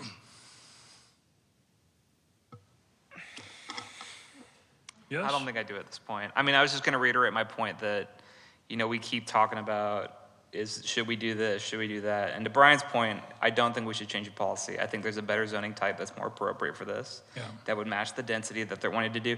R4, I mean, when we amended it, I mean, Sam's right. They'd be able to build 3-story buildings. They're able to build all this stuff that I don't think would be appropriate. Yeah. I think we should say, no, we're going to deny this, like staff's saying, and let them come back as R5, which would be a lot more appropriate and fit with what we've already approved as a body. Well, it may or may not be. Correct, but at that point, the debate would be over something that could be potentially be more appropriate and fitting for what they want to build. And I'm sorry, part of it is just my personal, you know, we live in a city with a bunch of crappy roads, so where do you build anything? Okay, that's kind of where I'm coming from. So let me just go on record to say that I was not disputing or even trying to debate what the recommendation was. I get that, I understand, I appreciate the explanation. And I do think that your comment about having a workshop to have the greater conversation with some intentionality, I would be highly in favor of, because I certainly would like to understand, you know, the vision as well. And sometimes you don't always get it by reading through, you know, the plans. So I just think that would create an opportunity for us to collectively come together. And I certainly would consider myself And you know, this I think raised, I'm sorry, Roderick, I think this really came to a head with the R4, the request for R4 zoning up there off of Old Weiderstein on the hill there, where we were talking about the 20-foot driveway and all of that. I think that probably had a lot to do with it. And now I just forgot the point I wanted to make. Oh, well. And again, if I may, if you want to have a work session, it may be helpful to have a work session that talks about two different issues. Yeah. One is land use relative to the thoroughfare plan and the ultimate capacity, right? And so when will there be, but the other part is the timing of putting in road improvements, which is sort of related, but is a separate issue. And again, I would certainly encourage that discussion. We continue to have this, and I appreciate it. And you've not heard me say I disagree with it. I think the challenge comes as we combine those issues. I mean, those, you know, these other, and I talk about, I think it's Williamson County. I'm not sure where Travis and where William, but it's up there. And they've just made decisions. They do business differently than we do. And, you know, part of me says, why should we go out there and build a 5-lane thoroughfare for the developers? Unless there's some way to recoup that money, see, but it's... And the question would be is, how did Williamson County pay for it, right? Well, So it's quite possible that Williamson County went out and likely issued debt. Yes. And constructed that road to open up areas to develop and did it in advance to encourage growth in that way and to not have these issues of lagging. Right. Now, what that means, though, is your existing property owners are paying higher taxes to build that road to help development. And you can have roadway impact fees that come back in and help offset it. And so, again, to me, it's an argument of how much do we want to spend on things, right? So should Eckerd Road have been more important than Fire Station 4, right? If I took the $10 million that we're going to put into Fire Station 4, we could have improved Eckerd Road.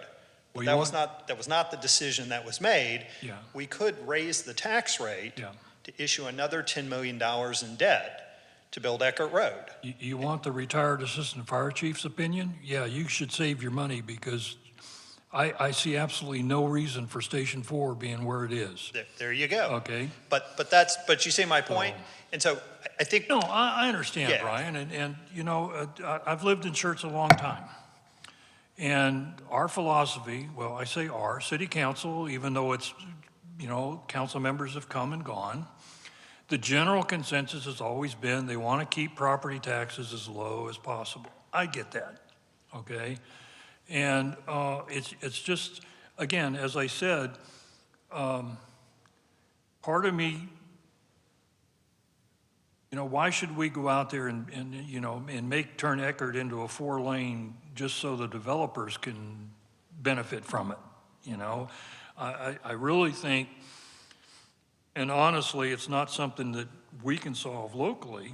I think the developer should be forced to you know, to improve those roads. There shouldn't be any ifs, ors, or doubts. And if I may, we you know? just all voted yesterday over the past 2 weeks, and we voted for state officials who make the laws in place. And so certainly if we voted for people at a state level who agree with the positions that we each individuals take as to what we should be able to exact out of developers, then yeah, that's how the system works. Now, if we voted for people who subsequently voted to change these laws in a way that aren't make us not as able to require developers to make improvements, then to me, we sort of only have ourselves to blame. Yes, sir. I hear you. I'll get down on my soapbox now. No, that's what you. And again, I will say this, as you mentioned, council watches this video, so if the position of P&Z is we really need to look at how we increase funding or shift more funding for roads to catch up on this and get ahead and deal with where we have to, then they will hear this discussion. I mean, as it occurs. you let me get on my soapbox, so it's perfectly all right for you to get on yours, okay? Because other than the crummy road, because somebody, I think it was Roderick, asked, where do we build apartments? Well, this spot looks ideal, but the infrastructure won't support it, okay? Just plain and simple. All right. Anybody have anything else? No? You're tired of listening to me? I'm sure they are. It is a good place for an apartment complex, but we can't build an apartment complex, but we can build 600 houses down there. So we have an issue. They've indicated they're going to pay for the road. All right. Well, I have a future agenda item that we'll get to at the end of the meeting, based on the APA conference. They have a. Anything else? No, I'm sorry. It's, well, yeah, you're the applicant, so I guess, are you going to answer a question or give us new information? Is that all right? You think that's all right, Brian? I mean, yeah, okay, come on.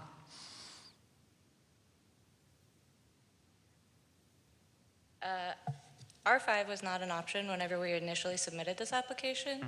So had that been an option, we would have definitely pursued that zoning district before we did the applications and paid the fees. So I guess, I don't know if this is a question for you, Sam, but would it be recommended that we withdraw our current application and then not go to council next month if we pursue the R5 district? You can do that. And then with that being said, since this was passed after we paid the fees, how does that fee correspond with our new submittal?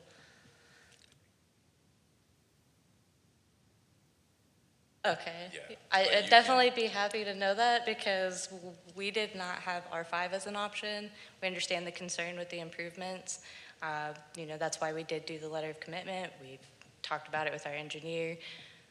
We understand the concern about an apartment. That's why we reiterated it wasn't a multi-story building. Right. Okay. But we definitely do want to move forward that direction more than likely. So Sam, but you mentioned you'd already made, the public hearing notices have already gone out, or was that just for this meeting? It was for this meeting, but it still matters because that's what the public hearing notices are about city council. That's where we factor in the protests and all that. So, but if you'd like to withdraw, we could talk about it after and you can send me an email or anything. Yeah, absolutely. We can talk. Thank you. So what are we doing? Still a recommendation that Okay, we're going to go forward. Still have to go Okay. forward with this one here. I recommend denial of PLZC 2024-0242. That was a motion. Second.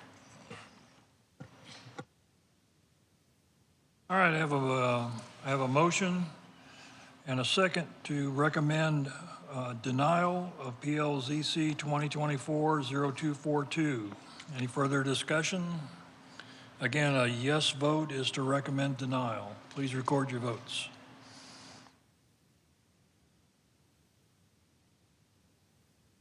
Okay, I have 4 votes. You publish that, please?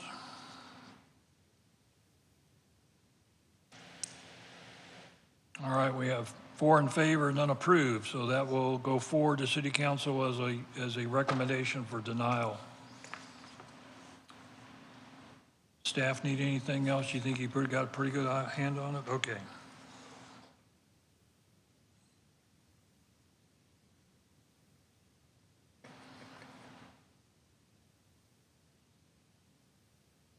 All right, losing track here. 5C, PLZC 2024-0249, hold a public hearing to make a recommendation on a request to rezone approximately 100 acres of land from General Business District and Agricultural District to manufacturing light district. Let me start over again. Hold a public hearing and make a recommendation on a request to rezone approximately 100 acres of land from General Business District and Agricultural District to Manufacturing Light District and Apartment/Multifamily District, generally located at the intersection of Schwab Road and IH-35, more specifically known as Comal County Property ID numbers 79017, 75463, 79018, and 75468, City of Schertz, Comal County, Texas. Sam? Thank you, Commission. PLZC 2024-0249, Samuel Haas, Senior Planner. So here is the property location. This is I-35 just to the south of the property, and we have Schwab Road just to the west. It's approximately 100 acres and is outlined here in green. October 25th, 7 public hearing notices were sent out. So far, we've received 1 in favor and 1 neutral, and 1 sign was also placed on the property. Per the applicant letter of intent, 80.8 acres towards the rear of the property is proposed for manufacturing light district M1, and 19.2 acres for apartment multifamily district R4 up front along the frontage of I-35. And that is, per the applicant letter of intent, that is to allow a 350 unit apartment complex. To the north of the property is agricultural district and right-of-way. To the south is the IH-35. To the east, there is pre-development, general business 2 and general business. And then to the west, there is manufacturing light district as well as general business. All of that is mostly undeveloped. So same criteria for approval, 2154D. Whether the proposed zone change implements the policies of the adopted comp plan or any other applicable adopted plans. So again, this area is designated as regional corridor, intended to provide commercial and entertainment areas. It also has provisions for large multifamily complexes. Also, it does accommodate some warehousing and logistics activity due to the proximity of a major commercial corridor of IH-35. For this reason, the proposed zone change is consistent with the comprehensive plan. Number 2, whether the proposed zone change promotes health, safety, and general welfare of the city. So as part of promoting health, safety, and general welfare, the proposal should conform to the UDC. And as you can see here in this area here, this is this little map here, you see this outlined in yellow is the cutoff of what the proposal is. And I just show this because there's a lot of manufacturing in the area already, and that is intended to provide suitable areas for development of light industrial, assembly, manufacturing warehouses. Should be located on arterial streets. Schwab Roads meets this classification, and co-locating with other M1 properties also help promotes this health, safety, and general welfare. The UDC was recently amended on October 22nd, 2024 with Ordinance 24S-156. Again, as I mentioned in the last presentation, the new text explicitly states that apartment districts R4 should be located adjacent to arterial streets. Schwab Road and IH-35 meet or exceed this classification. Number 3, whether the uses permitted in the proposed zone change will be consistent and appropriate with the existing use in the immediate area. So the immediate area is largely undeveloped, residential, or has industrial uses already. The proposed location of M1 towards the rear is generally appropriate in that location, and the proposed uses in apartment multifamily R4 being on the frontage of IH-35 is consistent with residential uses just across the highway. Number 4, whether other factors are deemed relevant and important in the consideration of the amendment. So this area of Schertz has developed slowly due to development challenges. It is largely undeveloped currently. Additionally, a lot of these properties were recently annexed in the city of Schertz. A large development such as this would help foster future proposals, as developing the site would require significant infrastructure investment. So staff recommendation, the proposed zone change conforms with the comp plan and the surrounding uses are consistent. Also, this proposal meets the intent and requirements of the UDC. Staff is recommending approval of PLZC 2024-0249. And applicants here. All right, thank you, Sam.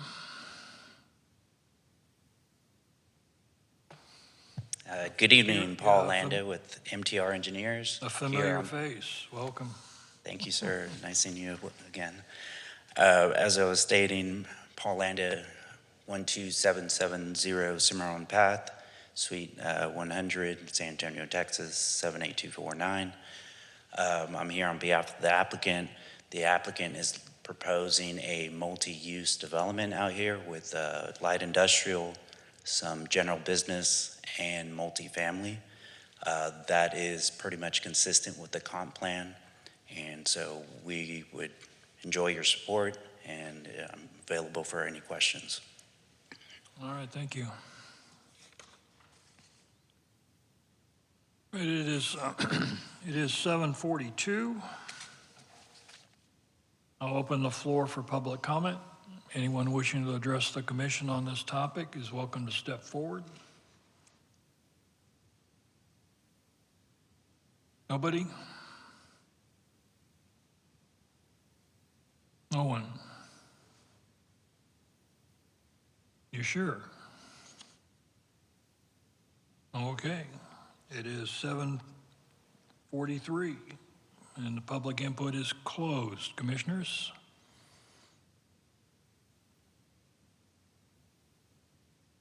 All right, I'll give it a go here. I'm not sure why we're talking about Schwab Road, Sam. This property does not abut Schwab Road. You know, so the fact that Schwab Road is an arterial, to me, I don't really see how that impacts this project. The fact that it fronts 35 should be sufficient, okay? Okay. Because I could see that being a back way into the complex through whatever gets built in the multi-use. But I have to assume that their primary access to the apartments will be off 35, okay? I don't know, ask. Yes, that's a great question. So is that the only access to the property off of IH-35? That's an inappropriate question.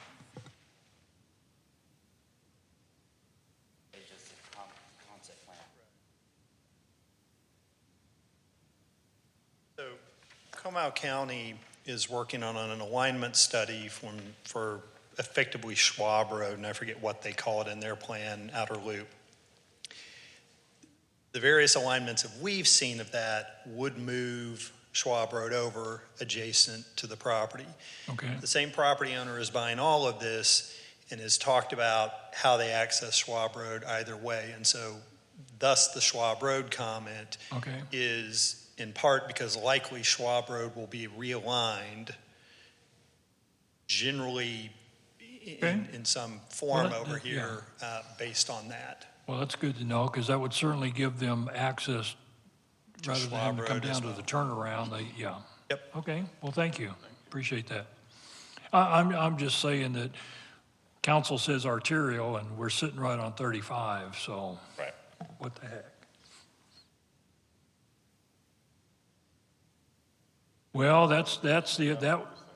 again, I guess that'll come up in platting and site plan is, whether or not they can get two driveways on 35. That's not, at the current time, is not a zoning issue, so. Anyone? Roderick, you have anything? No? All right, so again,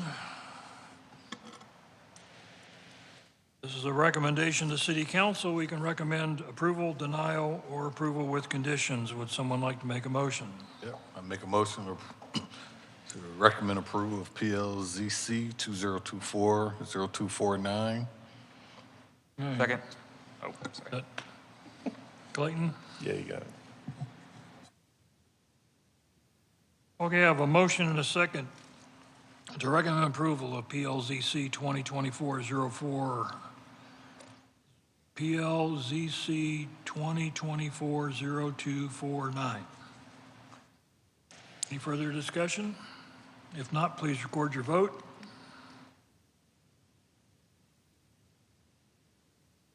Okay, I have 4 votes. Publish that, please. I have 4 ayes, none opposed. That motion passes. Thank you. Okay, item 5D, PLSPU 2024-0219. Hold a public hearing and make a recommendation on a request for a specific use permit to allow mixed-use self-storage in general business district on approximately 3.6 acres located along the IH-35 North Access Road near the intersection of Cibolo Valley Drive, more specifically known as a portion of Guadalupe County property identification number 185564, City of Schertz, Guadalupe County, Texas. Oh, fresh blood, the new guy. That's right, fresh blood. Wish me luck. Go ahead. PLSPU 2024-0229, a proposed SUP for mixed-use self-storage. William Willingham, planner. To get your bearings here, this is the property located on 3.65 acres, is on the I-35 access road near the intersection with Cibolo Valley. You can see there to the side, they have the QT, and then the surrounding properties are vacant at this time. So we see here the zoning. We have the general business district is currently what the subject property is zoned as. Right now the land use is undeveloped. To the north we have the general business district and manufacturing district light. It is currently undeveloped at this time. To the east we have general business district with an approved SUP, which is a convenience store with gas pumps that is at QT located along the corner of Cibolo Valley and I-35. To the south we have the I-35 access road right-of-way. And to the west, that same property that kind of just wraps around the site is General Business District and Manufacturing District Light, undeveloped. 4 public notices were sent out on October 22nd, 2024. We have received 0 responses in favor, neutral, or in opposition. 2 signs were placed by the applicant along the I-35 frontage road, and a public hearing notice will be published in the San Antonio Express before City Council. The background on this case: as per UDC section 21.5.8, a specific use permit is required for a mixed-use self-storage development in general business district. The applicant is proposing a 4-story mixed-use self-storage building to include approximately 2,250 square feet of retail office flex space at the rear of a larger development that includes the commercial retail strip along IH-35 North Access Road. UDC section 21.5.11D, criteria for approval. 1, the proposed use at the specified location is consistent with the policies of the adopted comprehensive plan or any other applicable adopted plans.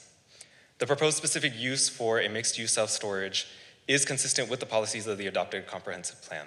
The comprehensive land plan designates that this subject property as regional corridor. This land use type is intended for commercial areas along major thoroughfares that serve populations within the city and the broader region. This includes regional shopping centers, department stores, and office buildings to include limited industrial and logistics uses. All of such uses currently exist in the regional corridor land use type at this time. The applicant is proposing a 4-story mixed-use self-storage building to include a retail office flex space at the rear of the larger development that includes a commercial retail strip along I-35 North. The uses are consistent with the regional corridor designated to the site by the comprehensive land plan.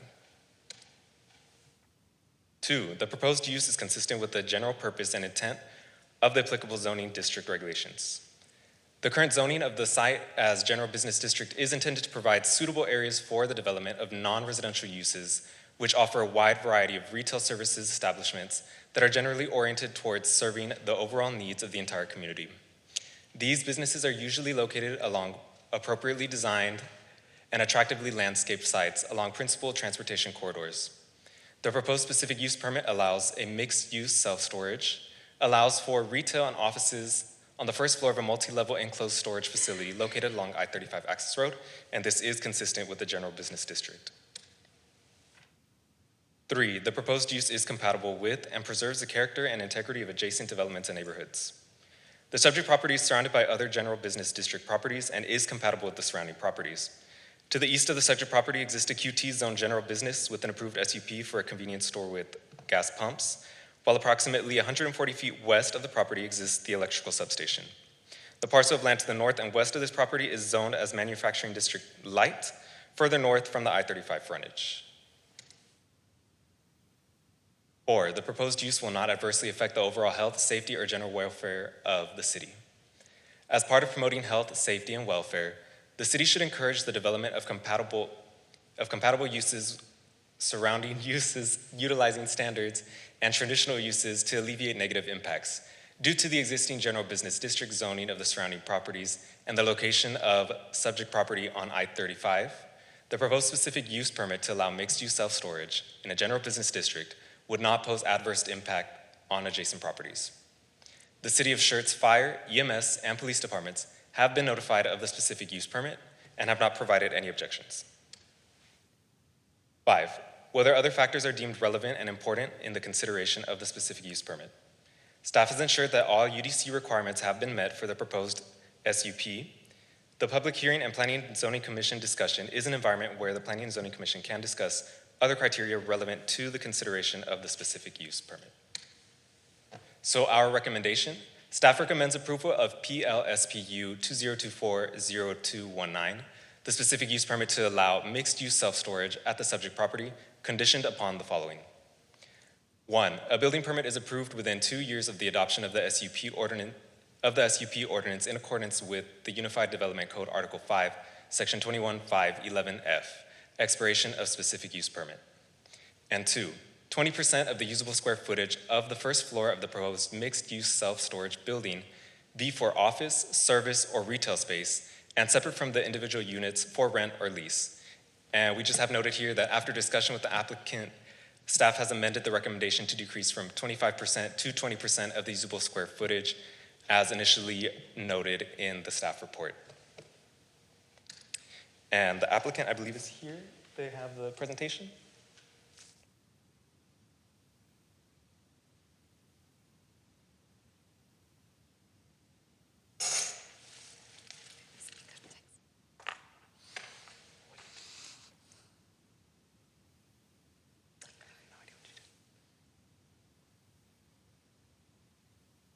Well, good evening, James Griffin, 10101 Reunion Place, Suite 250, San Antonio, Texas, here on behalf of the applicant. And as you called him, Chair, the new guy did so well, I don't have a whole lot to add.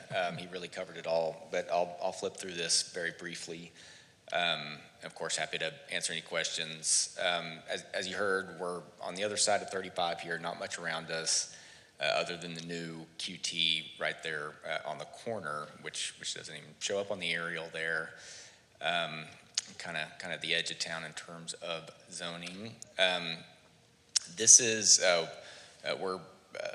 we have our base zoning of GB, and we're asking for the SUP for a very new category. I think this just came before y'all in March of this year of the mixed-use self-storage, which is a unique concept. Here's our more technical site plan.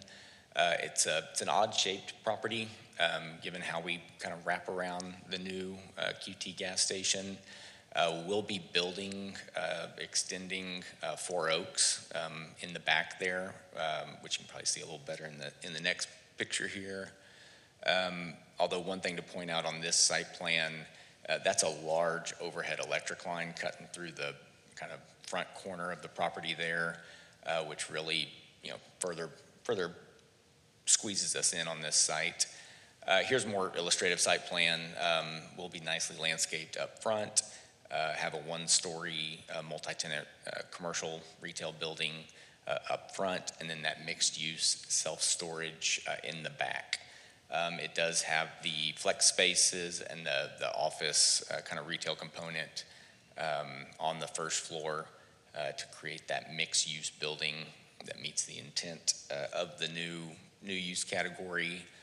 And again, you see the, well, I don't know how to go back now, but you saw the extension of Four Oaks coming from Cibolo Valley Drive, which will ultimately create some good connectivity as you go further west. Here's a rendering of the site. You can see, nicely designed, landscaped, and set back from 35 with that retail in front. There's a picture of the storage building itself, the mixed-use storage, and that's it. So happy to answer any questions. Appreciate y'all's time.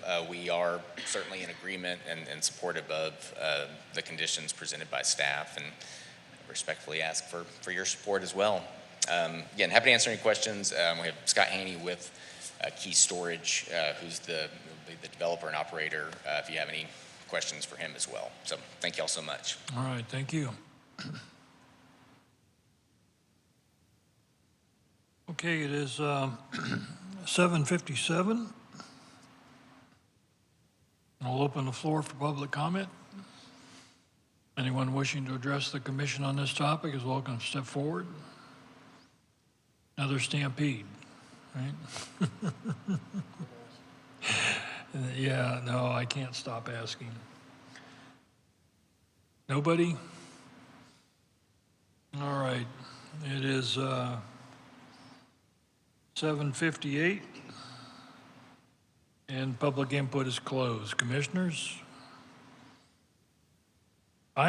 Personally, I only had one note, and that was about how this was going to impact Four Oaks Lane, and you certainly answered that for me. So, because again, given some of the latest rulings or things from the legislature, I wasn't sure how that was going to shake out. So if you're doing that voluntarily, thank you very much. We certainly appreciate it. Anybody else? All right, gentlemen, this is, again, it's a recommendation to City Council. We can approve, deny, approve with conditions. Certainly, staff has attached some conditions to this one, so if you want to make a motion to just approve it as submitted by staff, or with the, or approve it with the conditions specified by staff, something to that effect. I move that we recommend approval to City Council of PLSPU 2024-0219, specific use permit to allow mixed-use self-storage at the property mentioned with two conditions, one as presented by staff, and the second one presented as staff, but modified from 25% to 20%. Second. Is that correct? Yeah, that's it. Where'd that second come from? Me. All right, have a motion to recommend approval with conditions from Commissioner Bro, second from Commissioner Wallace. Any further discussion or comment? If not, please record your vote.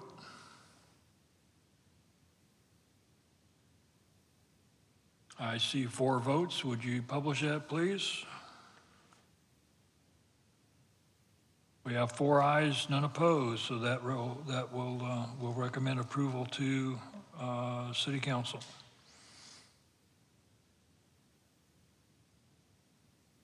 Item 6E,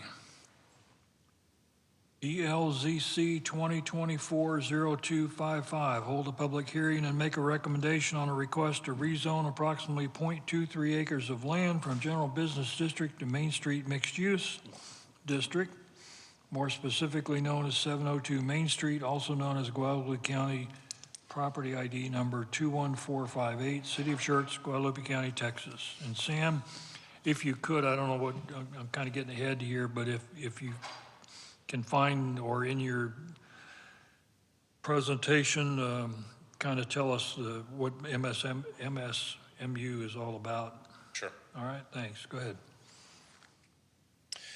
PLZC 2024-0255, Samuel Haas, Senior Planner. So the property is outlined here in green, the subject property. It is along Main Street, just to the north. This is FM 78 over here to the south. And then I believe this is called William Street right here in front. October 25th, 10 public hearing notices were sent out. So far we have 1 in favor. 1 sign was also placed along the property. The applicant is proposing a pet store with grooming. To the north, again, like I said, is Main Street. To the south is Union Pacific. Those are both right-of-way, and on either side is a general business district. 1 is being used as residential, and 1 is commercial. So when we are looking at zone changes, we look at 2154D criteria for approval. Number 1, whether the proposed zone change implements the policies of the adopted comp plan or any other applicable adopted plans.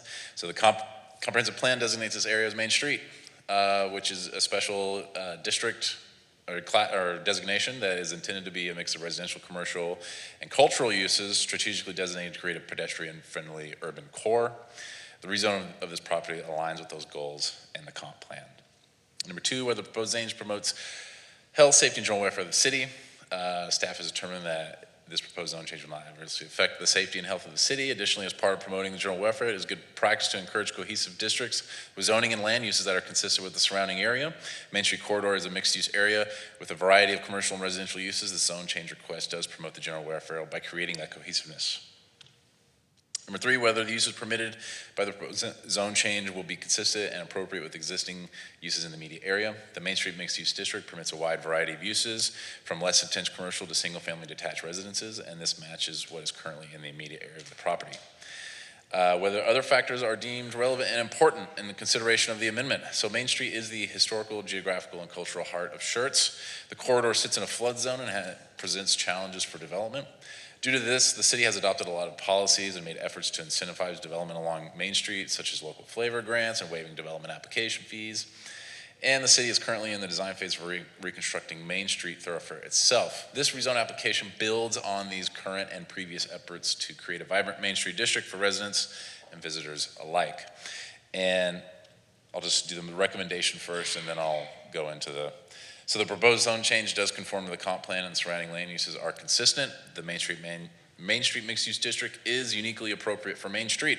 Therefore, staff is recommending approval of PLZC 2024-0255.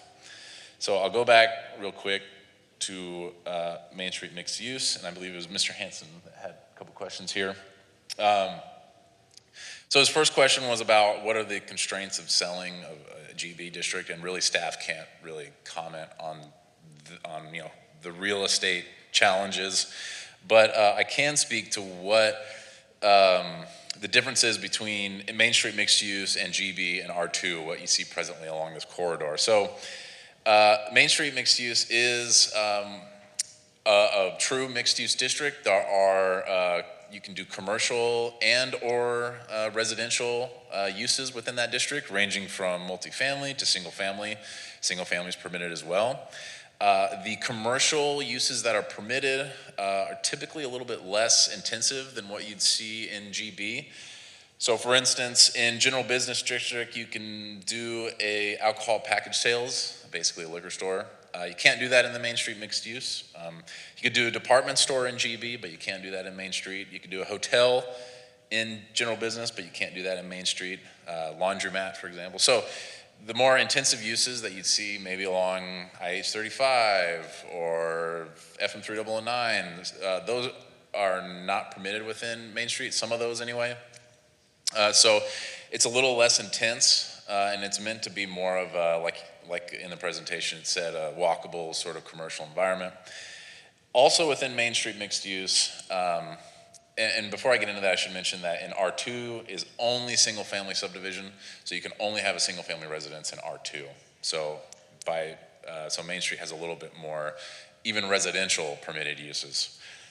Within Main Street as well, there are provisions within the zoning district that have, so I would say a little bit less restrictive site design requirements. So there's a lot of landscaping and a lot of buffering that some applicants have to do in general business, especially when they're abutting a residential zone or use. A lot of those are either eliminated or reduced in the Main Street mixed use district in order to kind of bring the district together and sort of have a little bit more flow and cohesiveness with the district. So there's fewer sort of site design requirements as well within the Main Street. So that's essentially the differences between general business and, right, okay. Yep. And so, staff's recommending approval of PLZC 2024-0255. That's all I got. All right, thank you. Applicant here? I don't believe so. Okay. All right, it is 8:07. I'll open the floor for public comment. So are you satisfied with that explanation, sir? Oh, okay. Anybody? Nobody? All right, it's still 8:07, and I'll close public input. Commissioners, comments, questions? Oh, I have one simple one. The proposed use is that not allowed in? I'm just curious why they asked for the rezone if the use was permitted in GB. Although I guess one of the advantages to MSMU is if the rezoning's approved and they can open their pet store, and if let's just say it doesn't make it, they can turn it back into a home, correct? Yes, there's a lot of varieties of things you can do with MSMU. And then also, they're suggesting or proposing or asking, requesting this district, and I should mention that if they were to, it is permitted within GB to do a pet store with grooming, but all those site design requirements that we're talking about come into play, so. Yeah, and some of those are pretty hard to do with these existing lots. Small lots. Yes, sir. All right, thank you for them. Clayton, did you want something? I was just going to say, good to see development. So, that's it. Sorry? Good to see development on Main Street. So. Anybody have anything? No? All right. Once again, a recommendation to City Council. Approve, deny, approve with conditions. Recommend approval of PLZC 2024-0255. Second. All right, I have a motion from Commissioner Wallace, a second from Commissioner Hector to recommend approval of PLZC 2024-0255. Any further discussion or questions? Please record your vote. I have 4 votes. Would you publish that, please? We have 4 ayes, none opposed. That motion passes. 6F, PLZC 2024-0232. Hold a public hearing and make a recommendation on a request to rezone approximately 1.66 acres of land from General Business District and Single Family Residential District to Main Street Mixed Use District more specifically known as 819, 817, and 815 Main Street, and 810 Exchange Avenue, also known as Guadalupe County Property Identification Numbers 29057, 29058, 29059, 29060, 67493, 67495, City of Schertz, Guadalupe County, Texas. Thank you, Commission. PLZC 2024-0232, Samuel Haas, Senior Planner. So here is the property outlined in green. As you mentioned, it is 819, 17, and 15 Main Street, which are these properties here. And then it is also 810 Exchange. The approximate acreage is 1.66 acres. Schertz Parkway is right here. Main Street is just to the south, and Exchange Avenue is to the north. On October 25th, 21 public hearing notices were sent. So far, we've received one in favor and one neutral. And 2 signs were placed on property. One was placed on Main Street, one was placed on Exchange.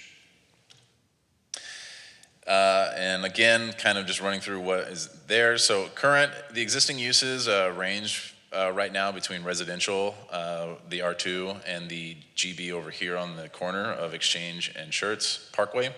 And then there's also a retail commercial business there as well. To the north is Exchange Avenue, to the south is Main Street, to the east is Schertz Parkway, and to the west is some more Main Street mixed-use zoning, and then also a R2 zoning as well. Per the applicant letter of intent, there is no plans to develop at this time. The zone change is really just for future considerations. 2154D criteria for approval, whether the proposed zone change implements the policies of the adopted comp plan or any other adopted plans. I'm going to sound like a broken record here, sorry. But the comp plan designates this area as a Main Street corridor, intended to be a mix of residential, commercial, and cultural uses, strategically designated to create a pedestrian-friendly urban core. The rezone aligns with the comp plan. Number 2, whether the proposed zone change promotes health, safety, and general welfare of the city. So this is good practice to create cohesive districts and with zoning and land uses that are consistent with the surrounding area. The Main Street corridor is a mixed-use area with a variety of cultural and residential uses. This zone change request promotes the general welfare by creating that cohesiveness. Number 3, whether the uses permitted by the proposed zone change will be consistent and appropriate with existing uses. The Main Street mixed-use district permits a wide variety of uses from less intense commercial to single-family detached residences. This matches what is currently in the immediate area of the property. And number 4, whether other factors are deemed relevant and important in the consideration of the amendment. Again, Main Street is the historical, geographical, and cultural heart of Schertz. The corridor sits in a flood zone, lots of challenges for development. The city has adopted policies to help efforts to incentivize development on Main Street, such as a local flavor grant and waiving some development application fees. And the city is currently reconstructing and designing the Main Street thoroughfare itself. This rezone application builds on current and previous efforts to create a vibrant Main Street district for residents and visitors alike. The proposed zone change conforms with the comprehensive plan surrounding land uses are consistent, and the Main Street mixed-use district is uniquely appropriate for Main Street. Therefore, staff is recommending approval of PLZC 2024-0232. All right, thank you, Sam. The applicant? No? Okay. It is 8:13. Open the floor for public comment. No one? No one. All right, it is 8:14 and the public comment is closed. Commissioners, any questions or comments?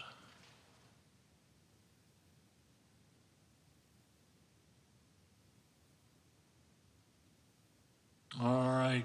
Again, this is a recommendation to City Council. We can recommend approval, denial, or approval with conditions if someone would like to make a motion. Make a motion to approve PLZC 2024-0232.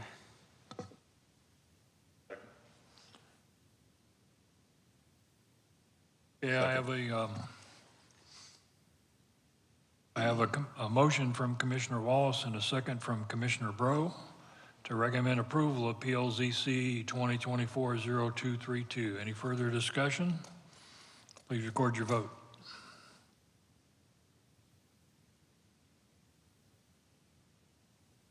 I have 4 votes. Can we publish that, please?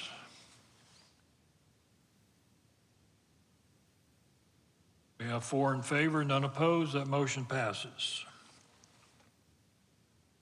Item 6G, PLZC 2024-0237. Hold a public hearing and make a recommendation on a request to rezone approximately 3.0. What? Okay. Hold a public hearing and make a recommendation on a request to rezone approximately 3.014 acres of land to agricultural district, more specifically known as a portion of Comal County property identification number 79004, Comal County, Texas. Emily? Good evening, Commissioners. So this is for PLZC 2024-0237, approximately 3.014 acres to agricultural district. Emily Delgado, Planning Manager. So as some background, as I'm sure the Commission remembers, in July of 2024, City Council approved ordinances to annex over 3,000 acres into the City of Schertz based on expiring delayed annexation development agreements. As part of that process, Comal County property identification numbers 79004, 79006, and 79009, owned by Mr. Timothy Fye and Charlene Fye, who have stuck it out through the whole meeting with us, were scheduled to be annexed and zoned at that time. However, as part of that annexation effort, City Council approved Resolution 24R81, which authorized a development agreement with those property owners. The Fyes own approximately 100.535 acres of property, of which approximately 1 acre is utilized as their homestead and the remainder is for agricultural purposes. As part of that agreement, the property owner authorized the annexation of the agricultural land while the residential land was to remain in the ETJ. Based on those agreements, on July 16th, in addition to approving Resolution 24R81, City Council also approved Ordinance 24A49 and 24A50, which annexed Comal County Property ID 79006 and 79009, which leaves 79004, and that's what we're here for tonight.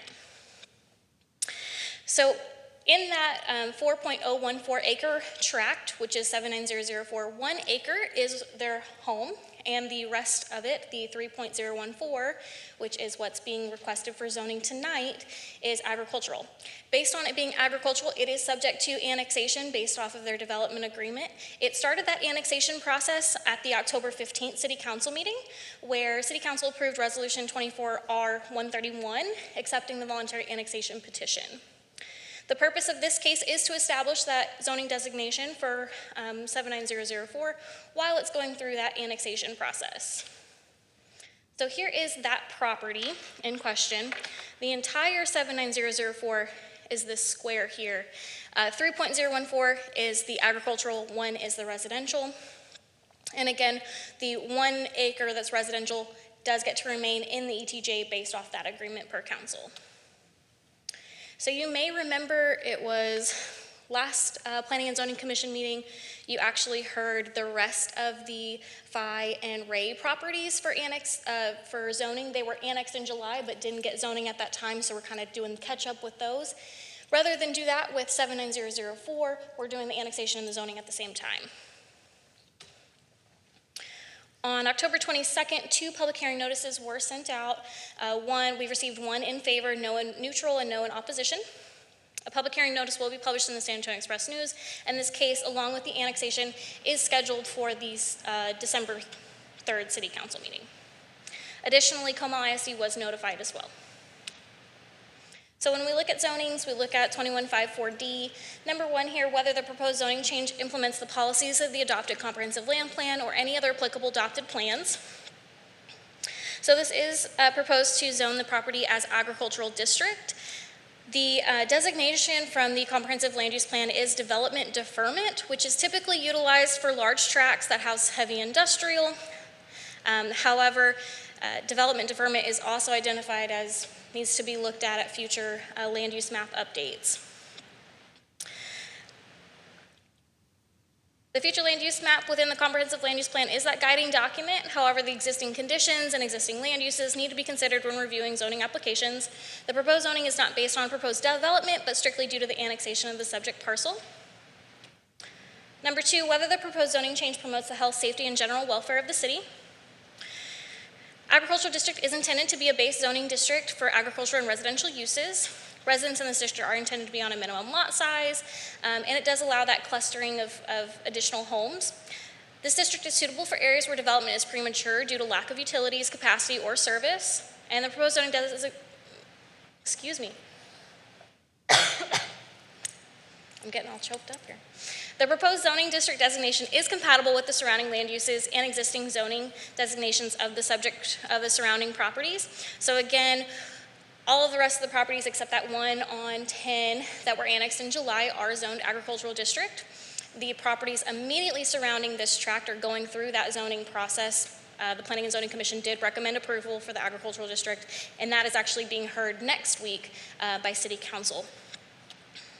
Number 3, whether the uses permitted by the proposed change will be consistent and appropriate with existing uses in the immediate area. Subject parcel is currently being used for agricultural purposes. The agricultural district zoning designation is immediately surrounding the property and is consistent. Number 4, whether other factors are deemed relevant and important in the consideration of the amendment. So again, I mentioned Resolution 24R81. The development agreement does state that we will agree to permanently zone simultaneously with the annexation the agricultural tract. And at October 15th City Council meeting, we've already started that annexation process. And then again, the rest of the 5 properties are going through that zoning process at the same time. So due to the development agreement authorized by City Council, the proposed zoning designation of agricultural district is in conformance with the comp plan and is consistent with other properties that were annexed in July of 2024 and zoned agricultural district, and staff is recommending approval. And as I mentioned, the property owners are here if you have any questions for them. All right, thank you. Okay, this is a public hearing, and it is 8:22. I'll open the floor for public comment. Would you like to address the commission? No? Okay. I don't see anyone else, so it is still 8:22. And we'll close the public input. Emily, could you go back to the current and proposed zoning map? So, yeah. So the purple area, that's currently... It's within the city limits, but does not technically have a zoning designation. When it was annexed in July, it was removed from the zoning ordinances that happened at the same time. So that's why that case was brought before Planning and Zoning Commission last month. So at this time, if you really look at the map completely surrounding the property, it's in the city limits, but has no zoning. But last month, we recommended Agricultural district. Okay. Yes, sir. But because it's not complete, the map doesn't reflect that. All right, thank you. Commissioners, anybody have any comments or questions? Okay, just like the previous 6, this is a recommendation to City Council. We're going to recommend approval, denial, approval with conditions. Someone like to make a motion? Make a motion to approve PLZC 20240237. Second.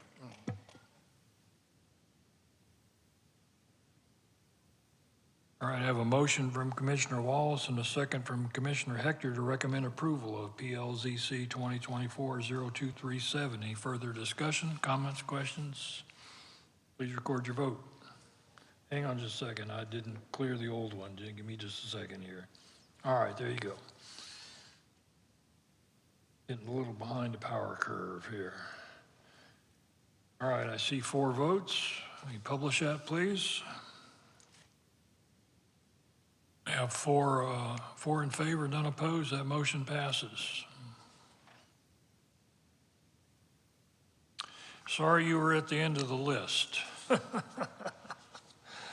Okay, moving right along here. Item number 6 is requests and announcements. Item A is request by commissioners to place items on a future planning and zoning agenda. So this is what I've kind of been looking forward to.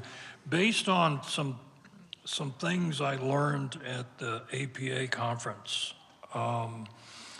What I would like to do is have a workshop on the development process. In other words, you know, we've got zoning, plating, site plan, and what we do in each of those steps. Because one of the presentations I saw is kind of what we see every time we do a zoning request. People are concerned about infrastructure. They're concerned about, you know, again, traffic, and yet we don't address roads and utilities and things like that until we get to plating. And so some jurisdictions have redone their zoning ordinance to move some of those things up in the process. So I would just like a workshop that we could and you know, a little more education for us about what we're looking at in each of those steps, and then maybe a discussion if maybe we want to move some of that stuff closer to the beginning. Can we understand? Okay. And hopefully you'll do that. If you can find it's a less crowded agenda to do that, you know, rather than trying to lump, you know, I certainly wouldn't want to see that on one like this. I guess what I'm saying is there's no rush to do that. Okay. So I was just going to let you know, Mr. Outlaw, December is probably going to be another pretty heavy meeting, so don't expect to see this until probably January. Okay. No, I'm okay with that. Okay. Oh, and by the way, if that's true, I'm sick at the December meeting, so. Anybody else have anything? And that's kind of where I was going earlier, Brian. You know, some of these things since APA, I've been thinking about, and I was just, you know, maybe we can talk about them. Okay. Announcements by commissioners. I'd just like to thank the city for the opportunity to go to Allen this year and attend the APA. As I said, had some very interesting, there was, and I'm gonna have to go back through the agenda, very interesting speaker, and she had a lot of good information, and I learned a lot from that conference, so thank you. Roderick? Yes, excuse me. So I too just wanted to thank the city as well as staff for the opportunity to attend APA. It was my first one. Extremely enlightening. Yeah, I am actually still reading through some of the information that I got there, but it was. And appreciate having to spend the time with the staff and colleagues who attended as well. It was very beneficial, so I just wanted to thank you again for the opportunity. Anyone else? No? Okay. Announcements by city staff, anything? No, slow month, huh? Okay. Item number 7 is information available in the Planning and Zoning Commission packets. No discussion to appear. So in there you'll find the current status of projects that we've sent forward to city staff and not city staff, city council, and what action they have taken on those. So it is now 8:29, and this meeting is adjourned.